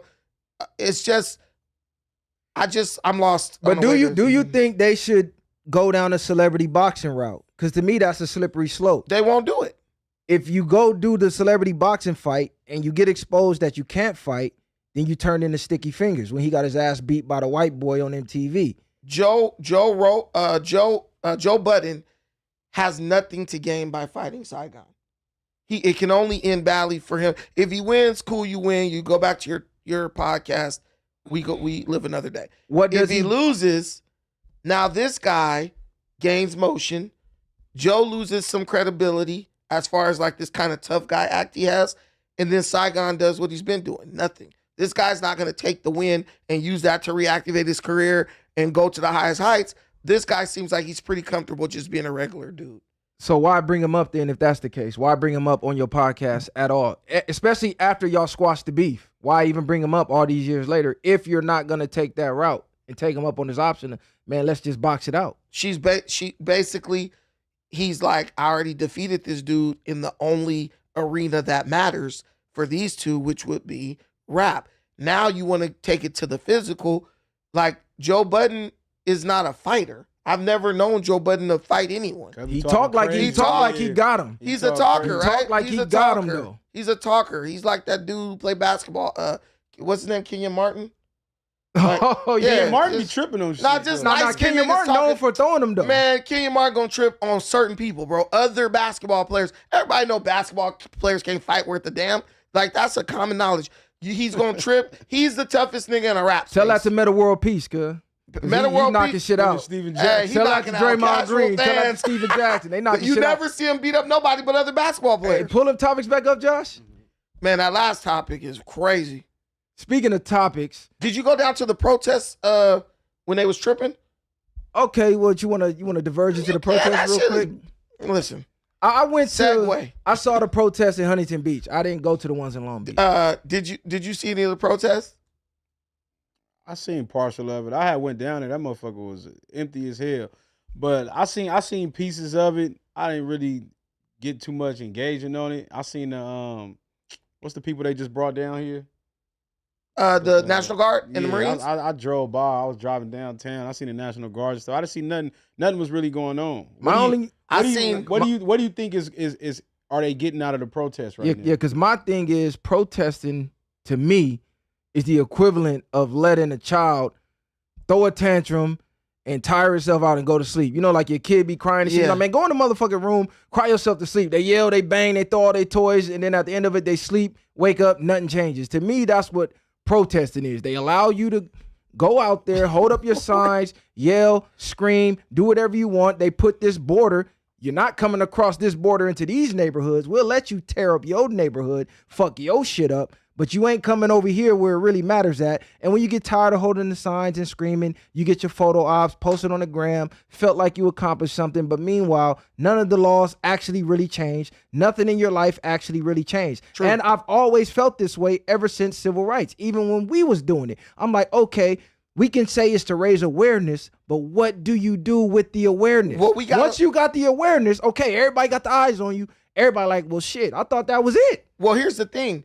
We got the legislation passed that, gave everybody quote unquote equal rights. That is all the government owed to anybody. What we have now is people like Josh going downtown. They literally are mad because the government is combating crime. Like, you're breaking the law. I'm holding you accountable. So we're going to get in a crowd of people and go down there and fight so our country could look like Mexico. I don't know if you guys know this. Why don't you pull this up, Josh? Protesters in Nothing Mexico. you just said was true. Let me finish. Oh, of course. No, none of that was true. Oh, I know it's true. Listen, so Okay. look, in Mexico yesterday, they raided a city building and protesters raided a city building and shot the mayor of a Mexican city. They started with a protest, bust up in that shit, and killed the mayor of the city, shot her up, a female. People like Josh want that to happen here. How do you They figure? want, because the same people who are protesting here, the same people throwing bottles at police officers, busting out windows, dude throws a rock from the top of a bridge and busts a cop in the head, Right. bled, bro. Those are the same people who are over there shooting up mayors. The How only could reason be they over there can't if do they're it, over here? what happened? How could they be doing that over there if they're here? No, it's the same group. It's the How do you same know groups. that? Because it's a big group. Some of them are still in Mexico. And they're all the same? Some of them are still in Mexico and South Sounds- America. Some of them have infiltrated the United States of America. That's what we know. Some of them have already been deported. But the point I'm making is this is not ever going to be like that. And anyone who tries to preach for that or defend that, they are just lying to people or lying to themselves, and they really don't know what they're trying to get themselves into. At least over here, we got our shit locked down, and we know they're way too cowardly to go into a federal building here, right? So what they do instead is they try to use I terrorism. don't know. They was tripping for Trump when they went into the was that the Capitol? That's two different groups. Those True, white true. people got more bravery than these people. That's two different. least they groups. went up in the would Capitol. celebrate the insurrectionists and condemn immigrants who, again, tried to escape the areas a lot of times that you're explaining for a better opportunity. They're escaping for a better opportunity, but they're knocking cops in the head with bricks. Sounds like They busting those out are your windows. insurrectionist people. No, listen, they breaking out police officers' windows, but they're trying to fight to come to a better life. The That don't majority look. of them, yes. But look, hold on, because we really gotta we gotta put the emotions out of this conversation. When we talk about immigration and all of that, people tie their emotions to it not the facts. If you were to ask somebody, would you take the hinges off, would you take the door off the hinges of your house and take all the windows out and just live like that and let people be free to come in and out your house? You wouldn't. You would say, I don't trust the people around me. But yet you guys want the country to essentially have the doors taken off the hinges and let people just freely come in and out, which negatively affects you as a U.S. citizen. So if you going to work, busting your ass, you paying taxes, your parents, your grandparents, they fought in wars, died for the country, put their lives on the lives for the country. Why would you want someone not from the country to get the exact same benefits or more as you? Because you know they're getting paid under the table. You know they got the fake Social Security. Like we all know what's going on by now. So yeah, it's fucked up when you see the families getting torn apart and then getting sent back and separated. But then you got to really look at it. Self-preservation is first. If I can't go to your country and do what you do here, why the fuck would I have some type of empathy for you over here? Because let's be real. If we as Americans go to them countries, burn their flag, start tearing their shit up, you ain't getting deported. Your ass is getting eliminated. Hell, Yeah, if we, they say you're getting you might be man down right there on the spot. bro, if we go to their country and open up businesses, they ask to be cooked. Because we know how to open up a 5-star restaurant and make the shit look like what it's supposed to be, to where tourists come in there and they like, I'm fucking with that because it's American owned, I can trust it, right? You can't do that in South America. You can't take nothing from here and open it over there without a lot of red tape. But they could come over here and open up a whole burrito stand just dead on the corner, like nobody, no health inspection, none of that. Just doing it. You came here yesterday, you got this today. I'm not going to advocate for anybody to break the law. And we also got to throw out there, because it's the narrative that, you know, during slavery, blacks were able to go to Mexico and be free and then fight side by side. Yeah, that's true. But then you still got to remember Mexico's second black president was black. And they killed his ass. That's the part y'all keep leaving out. Yeah, some of them the was, president some of at them the was time of Mexico was black, and they wind up offing the man for that reason. So you gotta throw out the whole detail of the conversation when you having this conversation. Now, shout out to the Hispanics, shout out to Mexicans. I got Mexican homies. I done dated Hispanics, but we gotta be real. Black and hold on, because I gotta say this: the black and brown unity thing cannot occur until we address the anti-black politics that come out of certain sectors of the Hispanic community. Once that's addressed and dealt with, we can be a cohesive unit for sure, because it's all divide and conquer. If you want to be real, it's all divide and conquer. It's like the ants in the jar theory. You got red ants here and you got black ants. You got Hispanics here, you got black people. Some outside entity is shaking the jar. And instead of looking at the outside entity and attacking that, we look around and go, who shook the jar, and attack each other. No, we got to address what's really going on in the community. So when I was rolling around downtown LA last night, after leaving Chinatown, and I saw all the National Guardsmen out there, the majority of them were Hispanic. I sent Josh the video. The majority of them were Hispanic. I looked out the window, I waved at them, they waved back. I said, thank you for your service. Thank you for working to keep us safe. They were waving, thank you, all that good stuff, right? This is not even a race thing. The race shit is what they're using to keep people from addressing the main issue here. It's a criminal versus law-abiding citizen situation. You have people who are. It's not. No, it's not. No, it's not. It is, and that's what people's issues with No. it is not the fact that there is illegal immigrants here. It's the fact that how they're being taken out of the country without due process. Okay, let me. Inhumane Wait, no. This let is me the ask you- land No, of he the said free. due process. What's the due process? There is a due process. Tell me what's in supposed to immigration. happen. So after you are detained, you should be able to plead your case as to how and why your situation is here, and then there is a process for what happens after that. Okay, Josh, but if it's a process for coming here in the first place, and you skip that process, Which not all why of these people should have. why should you be owed just due? Especially when it's immigrants who took that took that process, they did it the right way.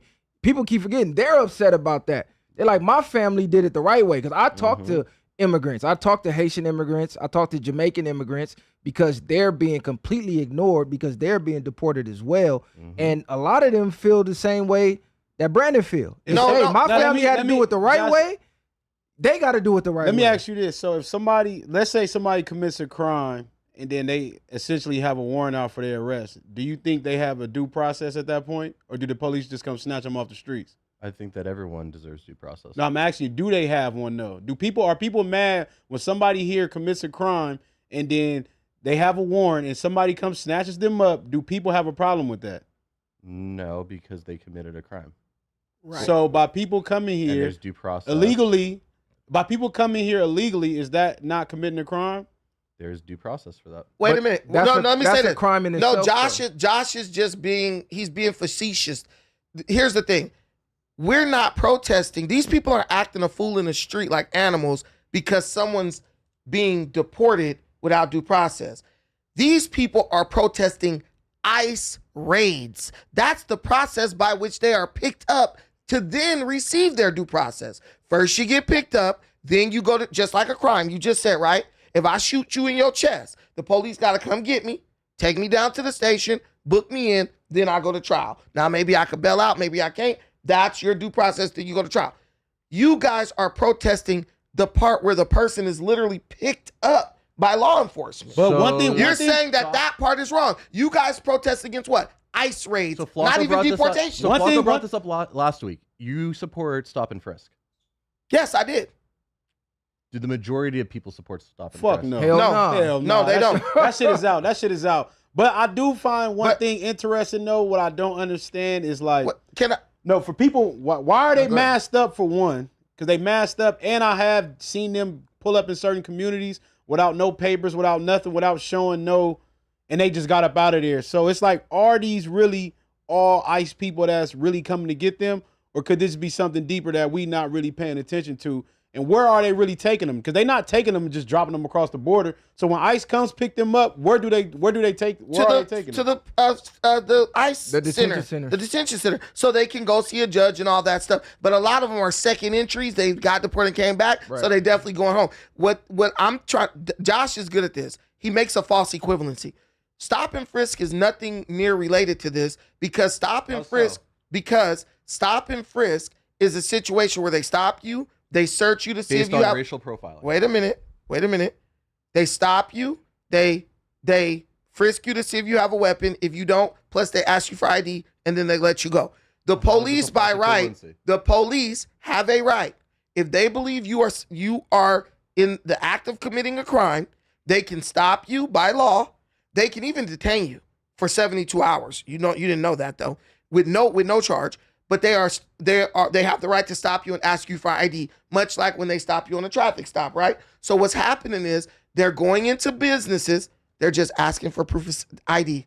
You got ID? You got ID? You got ID? Well, guess what? A lot of people, when they come over here, they don't go get an ID because they're afraid of what? Deportation. So they'll pull out fake IDs. they'll pull out matricular, right? Which is the Mexican ID, it's the green one. That's when we know you're not a citizen. So they say, look, we don't know you're not a citizen. We need to take you into the facility so we can do what? We can investigate. Hey, but let's keep it real though, because everybody. How is that stop and But frisk? look, people were crying about the locations frisk. that they're getting them. Do you think people would be happier if they was to, let's say, knock on their doors and say, hey, we know you're illegal, come with us, we're going to send you back and do it the right way? Would people be happy about them doing that? And do you think people would willingly go with them? Or do you think they got to get them any way they can? Because you got to remember, they gave them the option to self-deport to where these raids wouldn't even be happening. So evidently they don't want to go back at all. So it's like, well, now you're forcing me to get you anywhere I can because I already gave you the option to do it willingly.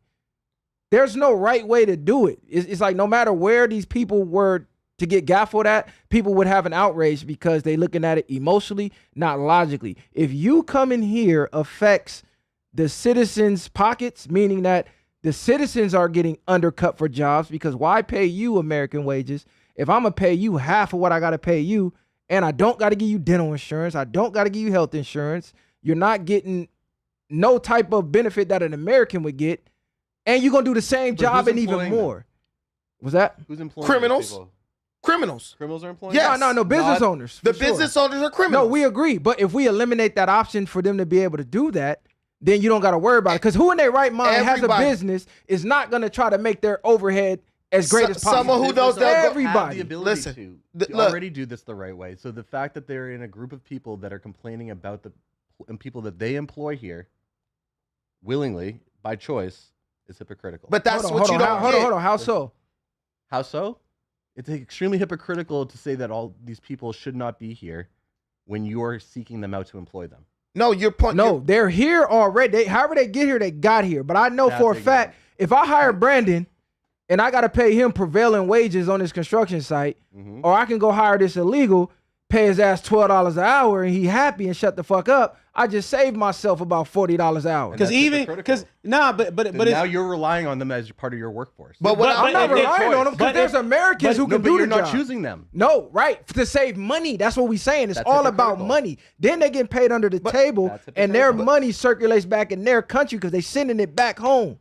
But here's the thing. Not, though, because it's not Everyone enough is. to be What I'm sent. telling you You is. crazy, man. You crazy. What You I'm think they're telling not you, sending it home. They're saying a little bit, but if it's Adam enough for them to have a life out here, just like everybody else who's here. If So Adam whose life took- is more if- important, yours or an immigrant? Because you are an American citizen. My dad fought in Vietnam.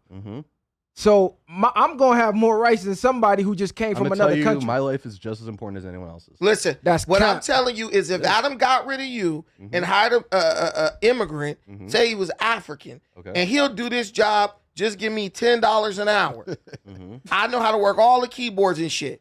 Adam came and said, look, Josh, got the dude right here doing $10 an hour. Unless you're willing to take $10 an hour, you got to go, right? He would be doing for you more than the average employer is going to do for the employee.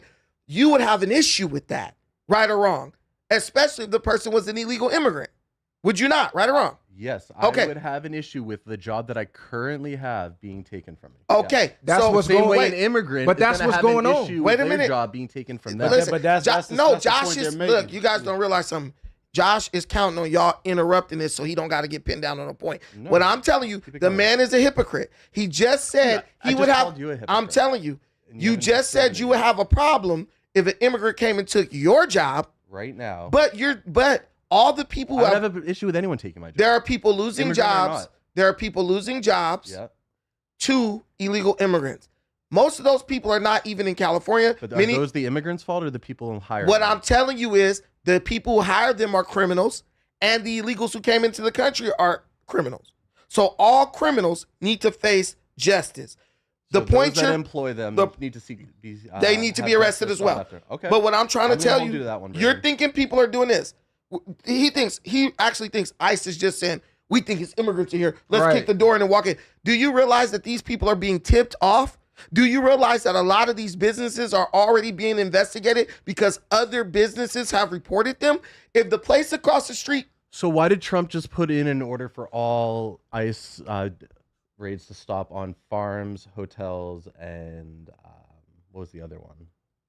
General laborers. He playing chess. yeah, He's playing chess. A Of lot course. of his, Or a is he lot of just his getting buddies the- own them is he businesses. just getting pushed? Exactly. Is he getting No, I don't think pushback? it's the pushback. I think the people who own those businesses is like, hold on, cuz you tweaking. You know how much I might have to pay to get all American farmers in here? Because there is American farmers. Trump's pipe. We try to act And like. Brandon thinks that these guys should be in. Hold jail on, no, too, no, right? because this The for the ones chat. employing them? Hold on. People try to act like I gotta let him finish. people try to act like Americans don't farm. That's the number one talking point. They're doing jobs nobody wants to do. No. It's a lie. People will do any job if you pay them a living wage. That's the problem. A lot of these jobs are not living wages. So if I'm an American and I'm paying taxes and you want me to bust my ass for 8, 9, 10, 11, 12 hours a day, I should be able to have a roof over my head, buy my kids some clothes, take care of my wife, take care of myself. Dude over here don't give a fuck because number one, this is quadruple what they make in their country. Number two, you know they piling 10 in the house, 6 in the house, pulling their money together. We not doing that. We might have just mom at the crib. She can't make a living wage off of this The shit. standard of living is different in Mexico than Exactly. here. So they'll accept less. The point I'm making is this. You're basically like the people on January 6th that you hate so much. I am not. Yeah, you are. Because Continue. the president has been endowed with the power to evict people from this country based on his discretion. Not only that, the president has been ordered to evict these people from the country by the people who voted for him in a majority. He won the popular vote and he won the electoral college. What you're saying is, I don't like I don't like the way what the president is doing makes me feel. So I want to go up and protest the actions of the president. The Aliens and Enemies Act empowers Donald Trump to literally say, round up all the illegal immigrants, no court trial, send them back across the border. You have a problem with the Constitution. You have a problem with America. And most importantly, you have a problem with American citizens. I have a problem with humanitarian issues. They are treating them humanely. So Josh, They're not. What are you Josh, talking about? Josh, let me ask you: Have you been down there protesting with them? Yeah, I was there Saturday. Tell me one thing. Was you No, getting, you go to was protest or did you go was you for getting content? content or what you was doing? Viva La Raza. I was Look, down there. Josh went down there for the I was over there content. too. I want to Josh know. got his photo out. I got 2 questions for you, Josh. I got 2 questions for you. One, name one inhumane thing they're doing, because humane is subjective. Your idea of what's humane could be different Separating from mine. families is humane. Okay, so families are not separated They are being unless separated. unless the kids don't want to go to the country where the mom is from. They 2, are where being were you separated. when Obama was doing this? Those are my 2 questions. Obama and What Biden. is inhumane? and Biden. Obama and Biden. So you're telling me that when the CPS takes a child away from a parent who commits a crime, that's inhumane?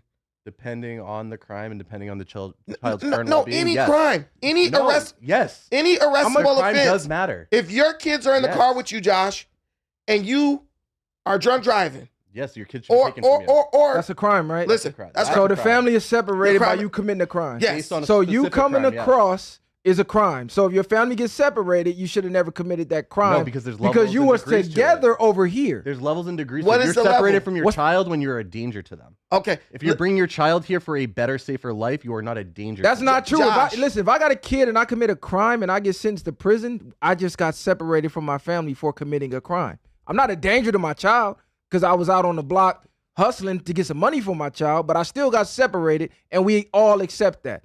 I could get life right now, and people would be like, "Hey, he shouldn't have did the crime." But now we Right. gotta You have did empathy. something and you were seen through a due process where you were convicted of that crime. Now you know what's going. This is- I'm gonna tell you what's going on. The media Okay. programs people on what to be enraged by. If you notice, just look year by year by year. It's always something new for people to be enraged by every single year. You're not going to be able to win arguing logical like what we all know. No, 'cause because like these you people said. are already brainwashed. They not brainwashed. They understand if I say this, the audience is going to support me because the audience is highly Hispanic. No, for sure. That's cool. What I'm telling Josh is this. So now justice is supposed to be blind. That's literally what it's supposed to be. So justice is not supposed to consider your color, your creed, your nationality, Is that reality? your race. We know that's No, not reality. Wait a Oh, minute. my bad. Go ahead, cook. This dude is saying if you commit an He be waiting to arrestable cook offense, the police and law enforcement should say, "Oh, you're an immigrant. So I'm not going to separate you. Now separation from children matters." All this time Josh been an adult, black people been separated from their kids even over minor infractions. Mm-hmm. He didn't care about it at that point. All of a sudden, his conscience has been renewed. His heartstrings have been reattached. It's wrong to separate criminals from their children. The funny thing is, the parents and the children stay in the same facility. They're moved together if they choose to leave, but most of the children are choosing to stay with family members in the U.S.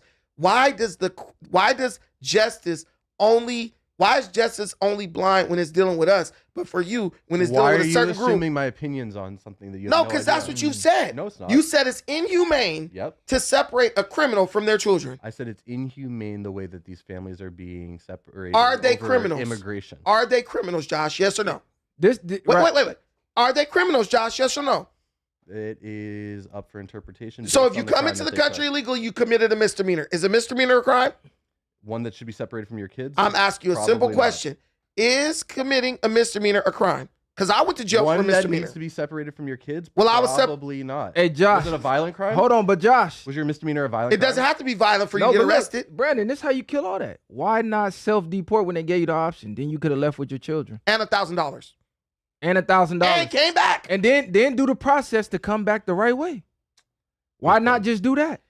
Because there's enough people who are afraid and don't trust the government to even get into that situation in the first place. Should they be here illegally? Should they be getting through and not going through the proper channels? No. but they're here. Should they be deported? If the U.S. They should be given citizens an opportunity voted for for that. citizenship. Listen, They should be given the if opportunity. the for U.S. I just want to know why citizens- They should be nobody given cares. the If opportunity, America- especially if they've been here and already been contributing positively, they should. they've be already been given an opportunity. opportunity Josh, when did they you was in their own country. No, ask him. Did you feel this strongly about it when Obama won an award for deporting the most? I was not a fan immigrants? of that. When No, I Obama know, was but in- were people this outraged to where they were rioting in I the don't know that streets? we had this type of coverage being taught. And I don't Okay. think it was as much of a talking point. Keyword at that was point. coverage, But right? Do So I, the do I care media- as much then as I did now? Absolutely. So the media programs people on what to be enraged by. Like I said, first it was what? We had to stop Asian hate. You All of a hear sudden more that about it, don't but exist. That doesn't change my personal. We had the belief on it. Ukraine stuff going on. I mean, that stuff's still going on, but Mm-hmm. people aren't enraged about it no more. It's like every single season, the media force feeds something down your throat to be enraged by. We just had the planes falling out the sky every day. Now you don't even hear about a plane crash. It's a new There was literally just a distraction plane crash, like, every last couple of week. months. I know, but not the way that it was every other day. Planes falling out the sky to where people were afraid to even travel. There People was, were like, canceling flights. That was literally 2 planes in a week and a half. let me span. But what ask I'm saying is, see how, if like, this that wasn't on the magnifies- news and Trump was still doing this the exact same way, nobody would give a fuck. For Okay, real. It let is me- on the news because of how of the level. It's a of, distraction. Let me give Is you it- an is opportunity. it- But what is it distracting us from? A whole lot of stuff is Is- going is- on is right it- now. Do is you it- see the is stuff? it- Well, you can't talk about a lot of the stuff Is it on really YouTube. about- You know that. But look, when we speak on this, the biggest Israel shit? Nah, the biggest thing is it's more Hispanic, so they have the numbers, and that's more the outrage. Would people still care if this was the Jamaicans, the Japanese, or other people? Would people still have this amount of rage about it? No. Because if they was down, Because if they was down there protesting by themselves, if it was the Haitians or somebody else, people wouldn't give a fuck. No, because- they'd just be like, send them back. Let For me say sure. this. The only reason people like Josh care about this stuff, and I'm telling you straight up, the people who work for them for low pay are illegal. Adam even said he lost his nanny. I hear these people talk about they lost their gardeners and everything else like that. Yeah. They want cheap labor. They want to keep paying people low wages while simultaneously pretending to argue for fair pay. That point did not make In LA, did not land whatsoever. listen, wait a minute, let me finish. See, I know it's true because he interrupted me. No. Listen, he you're was cool as a you're cucumber super- till we got on You're point. so fucking wrong No, about Adam, wait, bro. listen. You're so wrong about Okay, you was cool as a cucumber till we start hitting, till the dog got hit. Listen, I'm cool as fuck. You're Josh, spitting out the what same race is your nonsense. nanny? I don't have a nanny. My kids You're are lying. here You're today. a liar. You're a liar. Hey, Josh sound like he got a nanny. What race is your dog groomer? Hey, Josh sound like he grew Adam's up with a nanny is nanny. Mexican. Hey, but look, we got to make Adam- this point for the chat too, though. Adam lost his nanny because he was paying her correctly with taxes, and she did not like that, so she found another opportunity. Here we go. She did Can not we- get deported. You're She did not paying get me more taken. money, so I'm going to quit. To the chat.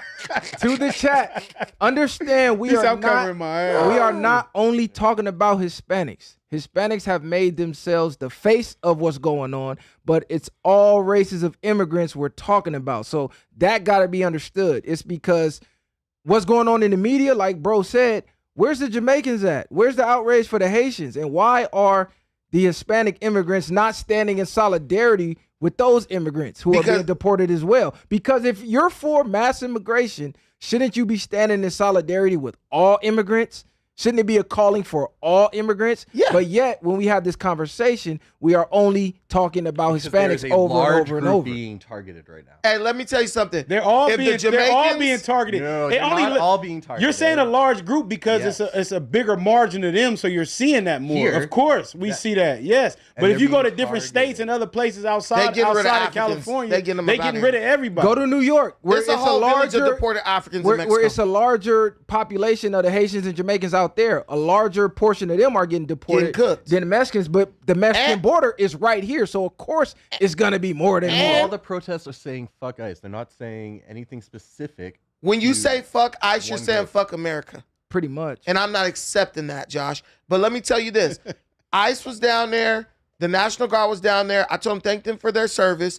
Clearly, you guys are scary because soon as the real dogs came, y'all all ran. Downtown LA was peaceful. What I'm telling you is, Josh, It was peaceful as fuck. it was super peaceful last night. It was peaceful on Saturday. It too, was when even there more a- peaceful when you guys were gone. But what I'm telling you is this ain't about black or white.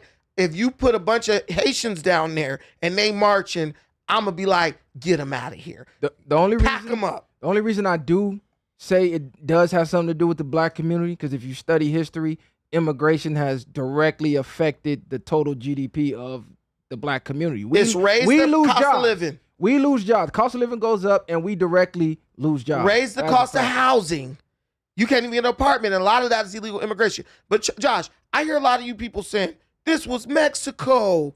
This was Mexico and all this shit. Not stolen land. This is stolen land. They sold Are it. you one of the people who mistakenly believe that this is stolen land? Was California part of Mexico? Are you asking me that? California was part of Mexico, but do you think we stole it from them? They sold it for $15 million. 25. Oh, well, 25, 15. They sold it. In between 15. So let them answer. The Let people them that are answer. saying that this is stolen land to say all of America's stolen land. But what about when Mexico stole it from the indigenous? What about when It's all stolen land. Listen, It's all stolen land. but we didn't steal it. We bought it though. We bought the stolen land from the people who stole it, who slaughtered the indigenous Indians who lived in this land, and All are stolen continuing land. to slaughter those people to We this are day. all immigrants to these Mexicans lands. have more problems to focus on than this fake racism that they're saying exists it in was America. 15 million There for are sure. indigenous tribes in Mexico that don't even speak Spanish who are being exterminated by the Mexican government. The Mexican government, once they took control of these lands, continued to exterminate indigenous populations. Stop. This is conquered first, then purchase land. We bought it fair and square after whooping feet, and now y'all want to cry this was Mexico. No, this used to be Mexico, Right. and now it's America. They and if succeeded you want to the come land over after here, the war. you better have some documentation or your ass is getting thrown They the fuck out. succeeded the land after the war. They sold it for $15 million. Really, America could have just strong-armed it and Coulda said, just fuck took it. y'all, we taking it because we already whooped your feet. But they still gave him $15 million. So it's not really stolen land. Mexicans are not indigenous. Mexicans are the offspring of Spaniards who mix with indigenous people. Now, in that way, you could argue that they are indigenous, but in reality, Mexican people overwhelmingly cling closer to their Spanish roots. That is why you are a blonde-haired, blue-eyed Mexican with light skin. You are given preferential treatment and admired to a higher standard, higher degree than a dark-skinned, indigenous-looking Mexican. Please stop with the cap. I've been around Mexicans a long time. Stop. Y'all wanted to be close to y'all white zaddies. They down there outcast the dark Mexicans. The dark They Mexicans, exterminated them. The dark Mexicans are outcasted in Mexico.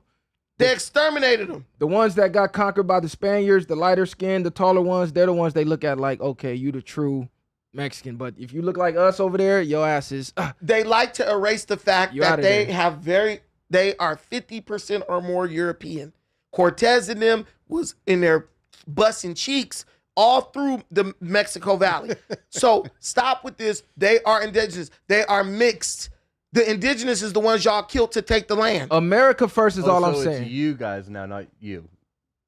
I'm You're talking not an about American? Huh? You're not an American? No, I'm talking about Mexico killing the indigenous to take Okay. their land.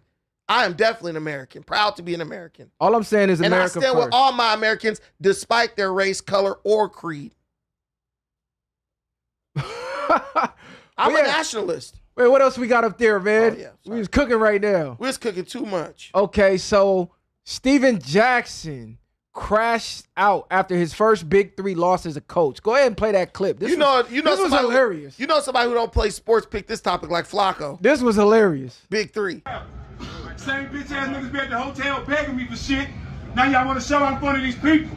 One of them niggas get burned fucking with me. I'm not these niggas. Google me, bitch. I will burn one of you hoes. Okay, shit. Then when somebody want to fight, they want somebody to grab. Same bitch ass niggas be at the hotel begging me for shit. Now y'all want to show out in front of these people. One of them niggas get burned fucking with me. I'm not these niggas. Google me, bitch. I will burn one of you hoes. Hey, pause that. They want somebody to grab. That's hilarious. And I will say this to the people who are outraged. This just shows you never play sports. This sound like some damn good coaching Our to me. coaches was talking to us like this in high school. Shit, slamming Our niggas. coaches was physically fighting players in high school. So if you play sports, this is actually comical. It's not a shock. It's just a shock because we're in the be outraged by everything generation. But to me, I mean, this is some good coaching, man. What y'all think about this? Hey, this is beautiful, man. Nigga said, Google me, he's bitch, passionate. I'll burn one of y'all niggas. But talking to grown ass men like that is crazy. No. I mean, just far far as he trying to belittle them in a sense, it's cool to talk crazy and reckless, but out of pocket. Cuz somebody should have fired his chin up. I think the only thing he said out of pocket was, man, y'all be at the hotel begging Y'all me for begging me shit. and shit. Like, you trying to degrade a nigga? What type of coaching is that? Like, hold on, First of all, you rich, nigga. You begging rich you this for shit. shit. And he talking about Google me. You an NBA basketball player, nigga. Stop talking like you out here peeling caps and shit. No, he talking said, about like you burning something. He went to O-Block. No. Man, he went to O looking goofy, nigga, going to meet with some young ass niggas. Fuck is you doing? Cuz looking crazy as hell. Nah, he was all in that the is out. Y'all talking about this great coach and that's out. These niggas grown ass men. These ain't kids. When nigga. he said You Google talking- me. No, he's saying Google me like as if nigga like he a nigga out here. No. Nigga. He Steven said- Jackson, mind you, he did get cracking with Meta War Peace in the NBA. But knock it off, nigga. You played basketball your whole life. You're not a street nigga. You went to O Block to get recognition from King Von and them, looking fucking crazy. Cut out of pocket, nigga. I don't give a fuck what y'all talking about. You finna let a nigga talk to you like that on the big three? Yeah, This your if coach? that's my coach. Hey, this ain't Go on there Have talking you about played bitch ass sports? niggas and all this. Have Nigga, you no, played nigga. sports? Yes, nigga. Okay, and nigga. at this day and age, ain't no nigga finna be talking to me Bro, crazy like that bro. for a damn Big Three basketball game. Bro, my This coach- ain't talking about. this Bruh. Big Three. But Brandon don't give a fuck. You know, you and Suspect went back and forth with that bullshit. Listen, you don't care about burn that one type- of you niggas. Listen. I you burn know you, what? that's a threat. Hold on, nigga. but do y'all know what burn means? Burn me. He talking about catching Give a him an body. STD. No, cuz told no, yeah. He yeah. said I'm for catch a body on I one of you burn one of niggas. you I'll niggas over burn Big one of you Three. He niggas. talking about you begging me for a fucking spot, nigga. This ain't even your league, nigga. Hey. Fucking, cause you a coach, nigga, for 3 people. Listen. Fuck is you talking about? What he's doing is No, nigga. No. You embarrassing niggas on motherfucking. they embarrassed themselves. Yes, no, for They what? For embarrassed losing. themselves. They lost by 4 No, points. the whole point when Cuz he's- act like they out there got smoked. They lost by 4 The whole points. point, what he's making. Hey, burning the nigga for losing by 4 points. Y'all- He said, "Google me, Crazy. bitch. I'll kill you." Y'all basically. no, Fuck is you y'all- talking about? Y'all missing the point. Over What what? bodies he ever caught for real? What Bruh. pussy Talking about niggas Google me. missing? No, Like nigga. Cud catching hats, nigga. You almost Listen. 50 talking to niggas talking about I'll burn you, nigga. Probably older than that. This Listen, nigga Steven Jackson lost you his gotta damn understand mind. sports to understand what this dude is meaning. Bro is talking about the fact that when he's trying to talk to them after the loss, the camera and the media is there. The white dudes is in the room. You see him in the cut, the fat dudes. They trying to act like they don't give a shit. And you got people like that. You lose, you know, your coach is in here trying to talk to you, motivate you, and basically trying to like give the post game little speech, and you're acting like you're uninterested in what he's saying. So he's basically saying like, You if you disrespecting have me. pride now, where was your pride when we was at the hotel and you was begging me for shit? Nigga, don't be I'm a doing grown that. man. I'm a grown man. And as a grown man, you know, just like you ain't about to beg nobody for shit. What did they do could in front of them, though? What I'm telling you is clearly when he was trying to talk to them, whether it pertained to the game or what, they were acting apathetic, like they didn't That's give a what fuck you. what he had That's to what you say. got based So, off of just. I know that because I've been in many locker I know, rooms. but have you ever seen him coach Cud talk like that on a regular? What he's talking about is his work ethic as an NBA player. That's what he's saying when he means Google me. He's talking about how he was a bad motherfucker in the NBA, and he also had to realize, hey, I gotta have respect. Because he talks about it on All the Smoke, where he had a shitty attitude when he was in Golden State. And then when he went to the Spurs, his whole attitude had to change, and that's when they was able to win. That's what he means by Google me. Cuz wasn't no nigga like that. Yeah, he was. He was wasn't. They ended up putting his ass on the bench. Steven Jackson was a beast, bro. You got to go back and watch those. He was cool, but he Bro wasn't no was LeBron. that good. just be He was talking 3 about and D. He Google was me, never bitch. a main nigga He on was. the team. He Google was. me, He bitch. was. Like, hold on, cuz. Steven Jackson. When was he ever the main nigga Steven on Jackson any was team? actually the dude guarding Kobe on Spurs. I don't That care. don't make When you was the he main ever the nigga. main nigga? He 'cause was you played 3. He defense? was 3 and D, and he was already old, but he was a key No, contributor. I'm saying, at what point was he ever a face of a team? Like, you play for the Spurs, nigga, with Tim Duncan, David Robinson, you got Kawhi Leonard, all these other niggas. You're not the nigga on the team. He like was that. definitely like He was coming off the bench. definitely he a was key a role player. He was a key role player. That's No, what I'm he's saying He's you not- was never the nigga to be like, Google me, bitch, like you Kobe or But LeBron I think or he Jordan. said Google me as far as his accomplishments because it's a team game at the end of the day. And if you don't got people like Steven Jackson, the dogs who get out there and scrap with people, you got the best player in the league and still not Bro, win that. Cub was known for jumping in the stands with Metal War Peace. No, Hey, even fact. that. Even That's that. what got him cracking. Even that. Well, that's what hurt his career the most. But what I'm saying is, I feel like he was in line as a coach. He understands his players, and he's holding them accountable. And that's the problem with sports these But days. if he was You got- gonna do this, he should have did this while they was in the game playing. You don't do No, this. you can't do. You can't go off during the game. No, you now. do go off. You'll There's get plenty ejected. coaches. There's plenty coaches that go off on it. This is the big three. This You'll ain't get the ejected. NBA, nigga. You'll still get This ejected. is the big three. This Ice Cube run this shit. He Fuck is you talking Hey, about? Get ejected from he what? went nigga? off- Mr. Fuck the police run yeah, this. He went nigga. off. Y'all What we tripping. He talking went about? off at the perfect time in the locker room behind the scenes when you're supposed to. That's why you see the video is coming out off of a cell phone camera. Nah, but bro, the way he talking, it's like, hold on, cuz we down there the same age, nigga. We could really just get out here and line it up. What the fuck you mean you gonna burn me, nigga? What? You tweaking. Fuck is you talking about? I think that he just going you off. You gonna burn me, nigga? Burn what? Nigga, it's up now. I think he's doing a good job with his players, holding them accountable. Some of these dudes, especially because they're ex-NBA players, they have a huge sense of entitlement. So it's like, you got to get at some people like that. You think because they think they tougher than they really are. You think Cub would have talked to Jordan like that? He can't talk to Jordan like that. But at the same time, Jordan would have won the game. Nah, Jordan lost some games. You got to talk to bums playing in the big three like that, bro, because they thinking they bigger and better than they really are. Or is this a bad look for the big three? Because it's black owned, it's ran by Ice Cube. They say you niggas can't have shit. So him out there behaving like a nigga after a loss, is that a bad look on the big three? Sports enthusiasts love that shit. That makes me. I haven't watched one big three game. When I saw that, I said, I'm about to go watch some shit from the big three. You want to see coaches getting at players in a real way, bro. People are tired of this pansy shit in sports. This everybody has to get along. This LeBron James era where can't nobody say nothing to nobody. You know what I'm saying? Like people doing gay stuff behind people's back. It's like your boy from the Cleveland Cavaliers, the one who got he's on crack now. Yeah. Back in the day, LeBron, a player would have just went and knocked his ass out for screwing his mom. What LeBron do? Destroy the nigga life, get the nigga out of the NBA, can't get back in. That's whole shit. They would rather argue like this and fight physically than some dude undermine you behind your back and make you lose your livelihood. That's whole shit that's happening in the NBA these days.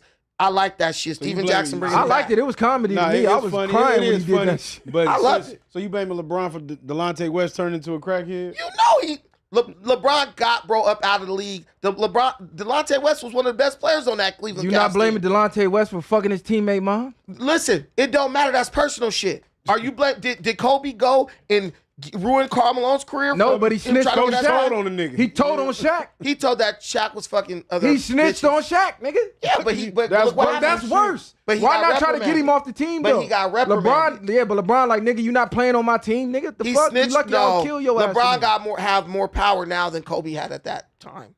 Way more power. LeBron got bro out. It don't matter, nigga. You broke the guy code. You just told on the nigga. Like, we know what we doing when we on the road. You came out and told. And guess what? Shaq called him out. Kobe didn't want the smoke. LeBron should have beat the fuck out of Delonte West, though. I ain't gonna lie. He should have just beat his ass. What he did to him was way worse than an ass whooping. That's wrong. Delonte West was a knockdown three-point shooter. That's it. Nah, yeah. Who, Delonte West? Nah, he was a joint. LeBron put some type of voodoo hex on cuz. Let's do one or two more. All right. Okay, so Lil Wayne's daughter, Reginae Carter, goes off on all fans for calling Lil Wayne's latest album, The Carter 6, trash. Let's go to that clip.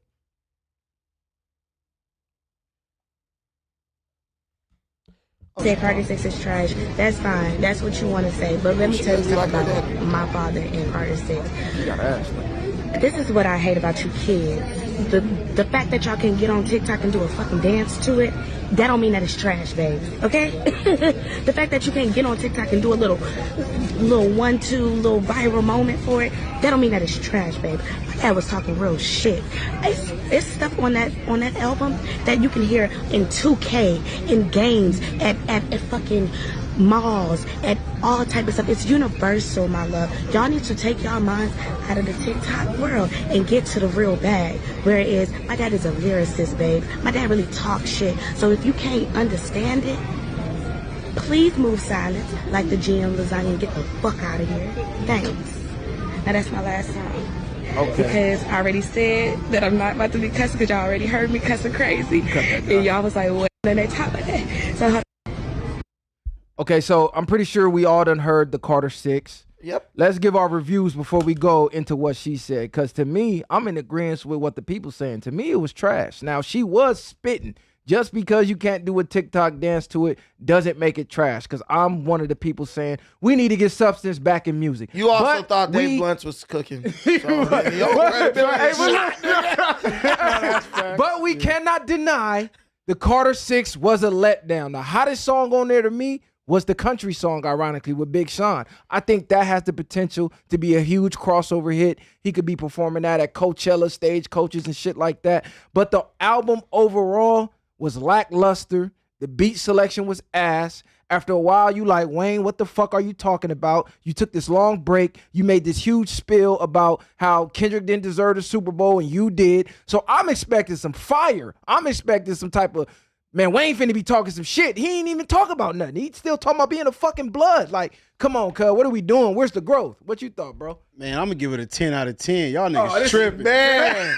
Wayne was gassing on that motherfucker. Like she just said, y'all don't know music. If y'all ain't fucking with Wayne, the Wayne disrespect is crazy. All the shit this nigga done did out of his career, and y'all hating on the Carter 6, nigga. Go listen to it again. Go get in the car. Go get on the freeway. Yes. Slap cuz shit. Beats was knocking. Cuz was gassing. He's fire. capping. He brought back some of the 08 Wayne in there. You know, what song? Yeah, band from NO. You know what I'm saying? On what song? The band from NO. That was 08 Wayne? He recaptured that. Was that 08 It was Wayne, the same beat, almost damn near the same beat. Wayne was gassing. Cause you just gotta go listen to it. Gassing, The song with Big Sean was hot. Cuz was doing this shit. The Wayne disrespect. You is going crazy. off nostalgia, No, nigga?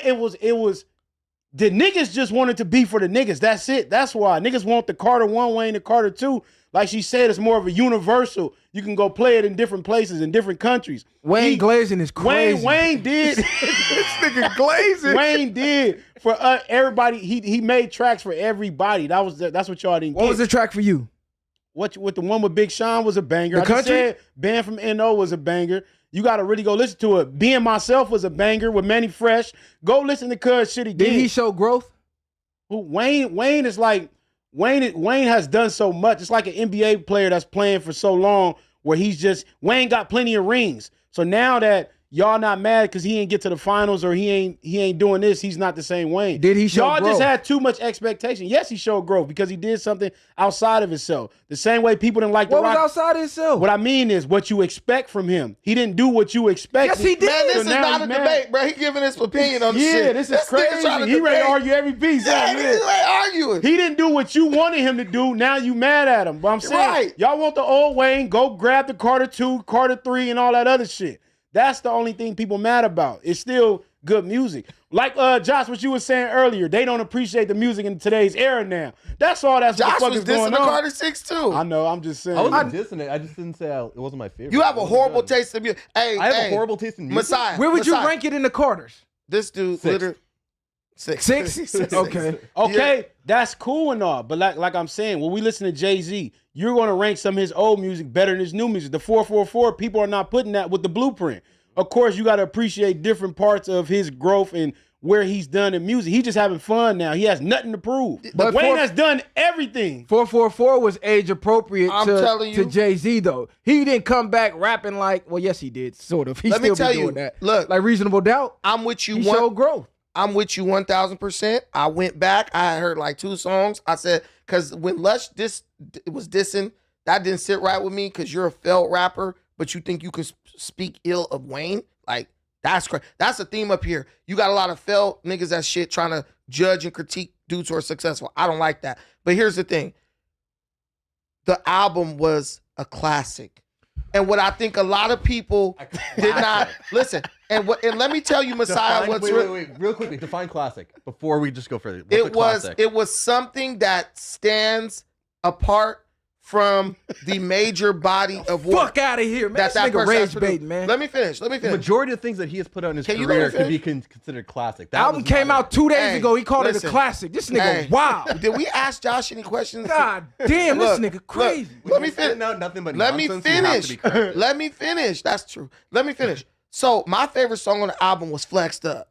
I love that song. That was a banger That for bitch sure. was riding. I was was a in the banger. car. I'm like, oh, Wayne made a mistake. Didn't I tell y'all earlier how this generation is obsessed with mediocrity? The problem people had with this album was it was too much for what they got more than what they paid for. If you look at the time length on the songs, Wayne is back 4 or 5 minute songs.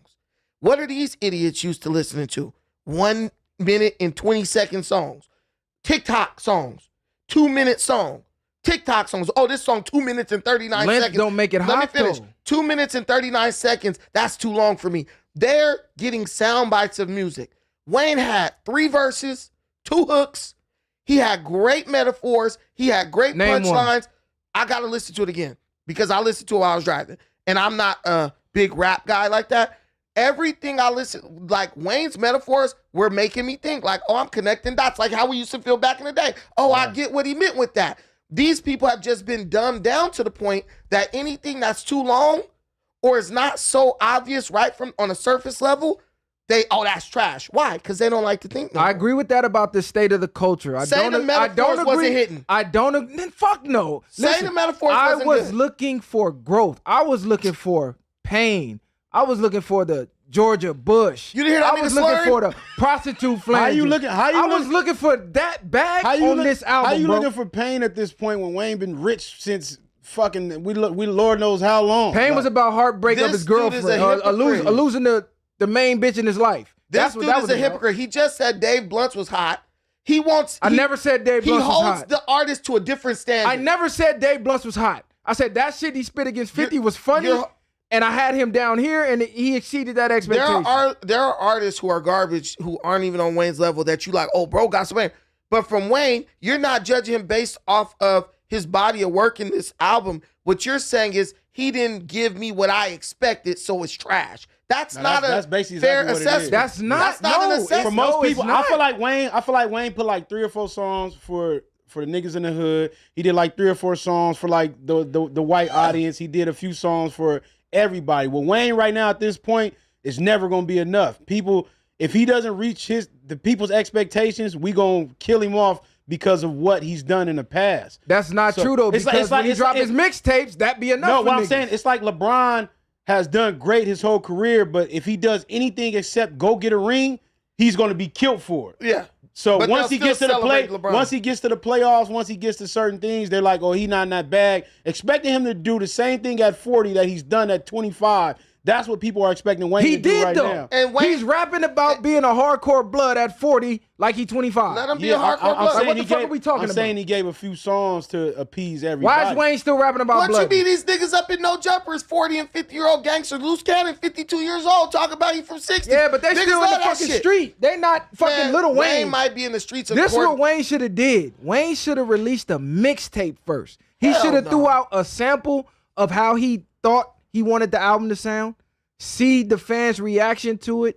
See what they like the most. See what they dislike the most. And then he should have tweaked his album. I don't think he should have just came flat out with that. He had too many yes men. Why around would him. you Telling him, Wayne, this is hot. Wayne, It's not. In Wayne, come of, out. In the scope of business, why would you do that when people could hate it and then it kills all the momentum for your album? He did it perfectly. Hey, Messiah, let me ask you a question. The first, 7 songs was hot as fuck. Did you like the first 7, like Sharks, Bells, all them songs? I ain't gonna say Sharks. How was the production? The production was lackluster. Listen, man. Welcome to the Carter was all right. When Bells, he was spitting, I was Sharks. Band from You weren't NO. in- I'm listening to the lyrics. Being myself. He riding. He had a couple off the wall songs. I'm not He gonna had lie. some- I can't some front on crap. that. Like some shit that was terrible. This that might you have been the expect to win. worst lyrically inclined Wayne we heard in a long time. If we talking about bars, But like nigga. I said, Wayne just need to go get the cup again. Man. Island Holiday was a garbage ass song. Wayne I got to hated pick that whatever song. was in that cup. He got to pick that motherfucker back go up. pick it back Man, up. Wayne Wayne did real good, especially with all the drug shit and all that. I was actually very proud of bro. I said, bro got it together for this. And I think if he does another one, it's going to be even better. I really like to see that he's in a good state with his rapping. He's And not his in a good metaphors were state. good. He's not in a good state. To If you go listen to classic Wayne and you turn this on, you like, who the fuck is this? You can't. Somebody been off Like, for a who is while, bro. this? You can't expect him No, to be. because he had hot verses recently. You looking for Yeah, my. He had fire verses recently. Nah, he was he like, do. God damn, Wayne These on are some shit. verses, bro. This is a whole album Look with at a the gang look of at the songs. God did verse. You like, nigga, this nigga just killed Jay, and Jay had a 5-minute verse, and Wayne spit 30 seconds. You But like, it's if easy his to- album coming like that, oh, it's over for the game. And then he came with this. Like, It's what? easy to have a spark of excellence. I'm telling you right now, just the fact that bro gave me 4 minutes or more on every song, I feel is a win because we got people out here, they whole album from start to finish is not even 12 minutes long. Stop. 25 minutes. Well, you can blame 20 you minutes, can, yeah. you can blame streaming for that. Because if I That's make a TikTok. 5-minute song or I make a 2-minute song, the stream is the stream plus TikTok. So we all know how that goes. I believe just like 444, this is one of those albums. The more you listen to it, the more it's gonna grow on you. You need to keep listening, my Nah, brother. 444, he was dropping actual gems. But you I didn't gotta hear. keep listening. I didn't really to hear no appreciate gems, it. bro. I could go name Wayne mixtapes that's better than this album, nigga. Because they came out during your well, most of his mixtapes are better than most of his albums. Most of a lot of people albums. Come on, bro. Yeah. I'm just saying though, Carter 2, fire. Carter I was 1, not mad. fire. Carter I was 3, not disappointed okay. or angry. This I didn't shit, feel like I wasted my time. You like, come on, Wayne. You made too much noise about the Kendrick thing to come like this. It's no way. Kendrick come with GNX and you come with this? There's no way. I feel like as an old head, a dude who over 40, I feel like Wayne did pretty damn good. You should get better at rapping with age. This is not a physical no one's sport. really getting better at rapping with we gotta age. kill that age shit. I know, but you should get better with age. But you say we should get better, but all these niggas die off. That's why they're not doing it. That's why niggas like Joe Budden is not rapping no more. Because them niggas didn't get better. He's not rapping because he didn't have commercial success and he caught success with the podcast. He wanna rap. He could still be in the studio. He just never got cracking. But how many rappers got better? Snoop didn't get better. None of these niggas got better as they got older. Hey, that What do you Blueprint mean? album is hard though. I mean that blue Kendrick not getting better as he get older? I'm not. He's an exception. Game to the didn't rule. get better as he got older? No, Blue Carpet documentary was Jay way- didn't get better as he Game got older? documentary What was about better. Nas? Nas didn't get better? We just sat here and said King's Disease and them other albums is not as comparing to Illmatic and Stillmatic, his best work when he was younger. Or it was written or any of that. Hey, Snoop had 2 bangers when he was a little bit what they say over there. Blue Carpet Treatment, and what's the other one where he did the He song wasn't over the hill in with the Blue Brazil? Carpet Treatment. Well, yeah, he Niggas started doing was. Snoop Lion venturing off to different shit. Niggas didn't get better. What I'm saying is, rapping is a mental sport. It is. So but none as of- you but grow, all these you should have rappers- new life experiences to rap about. He's You on should be getting drugs. better. You should be But learning we just new had a whole words. topic about this. None of these niggas' albums actually essentially got very better. We could talk about Drake, the Take Care, So Far Gone, Nothing Was the Same. After that, he started declining, in my opinion. Is it the age or is it the success that's making him decline? It's not, it don't matter with the age. It's part of both. The success and the age. Them niggas is not essentially getting better. Rappers don't get to live and do rap as much as we see rock and roll artists to 70 and R&B artists and stuff like that. That's our fault. You Because would we say, say this Wayne- is a young man's game. When an old nigga try to rap, we demonize him. Go, Hey. damn, you still rapping? What the fuck? This is a young man. I'm not game. even saying But the Red demonize. Hot Chili Peppers can go on tour till they 95. Right and get now, love. Wayne I'm and Lil just- Yachty.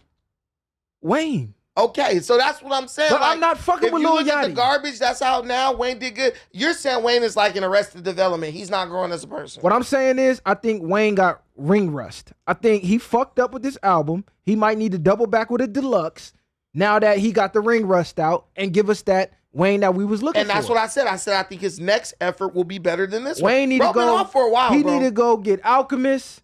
He need to go get who did the Not Like Us? I'm disrespecting him right now. Ooh, Mustard? Mustard. Yeah. He need to go get some updated product. Go back in there with Jelly Roll. He need to get some Metro on the The beat. song with Jelly Roll was good. That's what I'm saying. He needs to lock I don't in remember the name of it. with elite producers, get some elite production, and give us what we want. That wasn't it, bro. Back to the drawing board.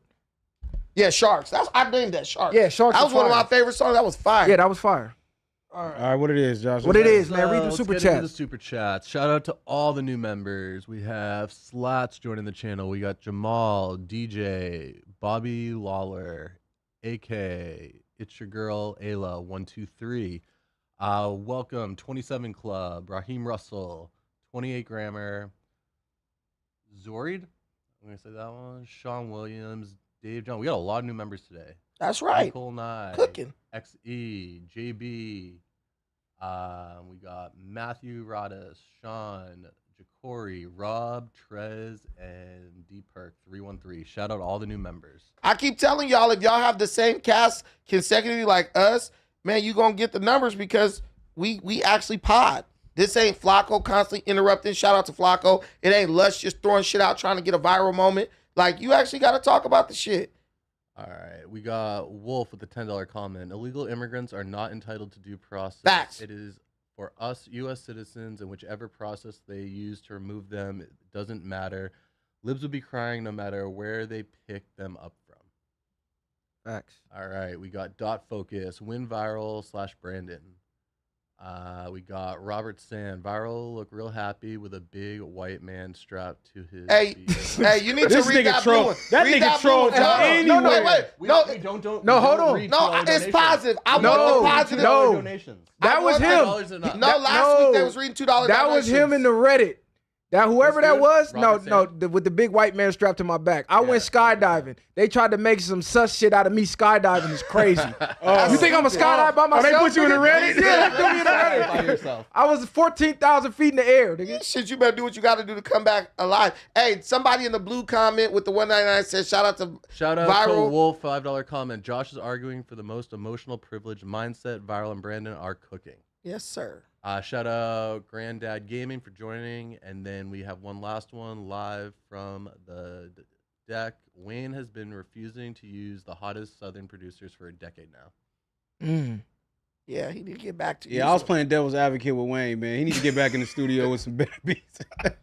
You was I ain't gonna give it a Kid. 10 out of 10, but I'm saying it was decent when I listened to it It's more. like a 7.5. Yeah, I give him a 7.5. Now, you said a classic, nigga. You done. It's classic to You me. said classic is In his crazy. body of work, that's an insane thing to say. Insane. Man, stop acting like you know. Y'all was in here letting Dude, why suspect. would you act like Y'all was you in here don't letting know? suspect punk him off of points. Now they gotta come at Nah, us. you're just mad that you're getting proven wrong. Oh, for sure. I proved you wrong with the ice shit. You got cooked. Nah. All right, we're done? We are done. Let's give it a wrap. Now I gotta go somewhere else. Big shout out everyone for coming through. Big shout out to Viral Ways. Thank you guys so much for leading today's news.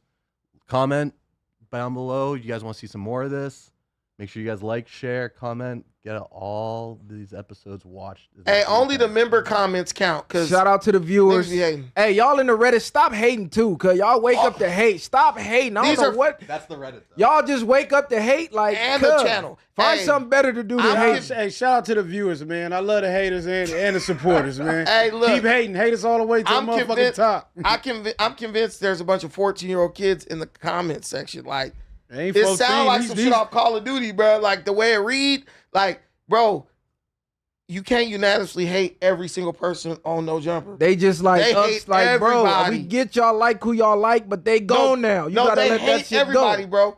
Like Nah. they be like free Brick. This I'm like, bro. I only know Brick as a dude who was nodding off when I was sitting right there. But that's what I'm saying. Brick is in jail. When are you gonna come to the realization he's in jail fighting the case? Dude, like- every episode, you can't keep saying, "Oh fuck, this ain't Brick." suspect. All bro Free doing is Brick, rolling up free blunts. suspect. Definitely free Brick, but come on, kid. Hey, but all the niggas was doing is rolling up blunts and screaming. Like, okay. Well, start bringing blunts then. But you know shit. what's gonna happen? Once if those people come back, like let's say they come back, that's when people are gonna realize, damn, like they don't know what they got until it's gone. Like that's a real thing. Cause when you're not getting much, It's like Wayne with the Carter 6. You thought you was missing something, he came back. You like, you like, yeah, there's a reason he ain't been making shit. all right, Rain Wayne. disrespect is crazy. Nah, I think Rain's album was good. Shout out to Compared Weezy. to the bullshit people listen to now. Bang. We done?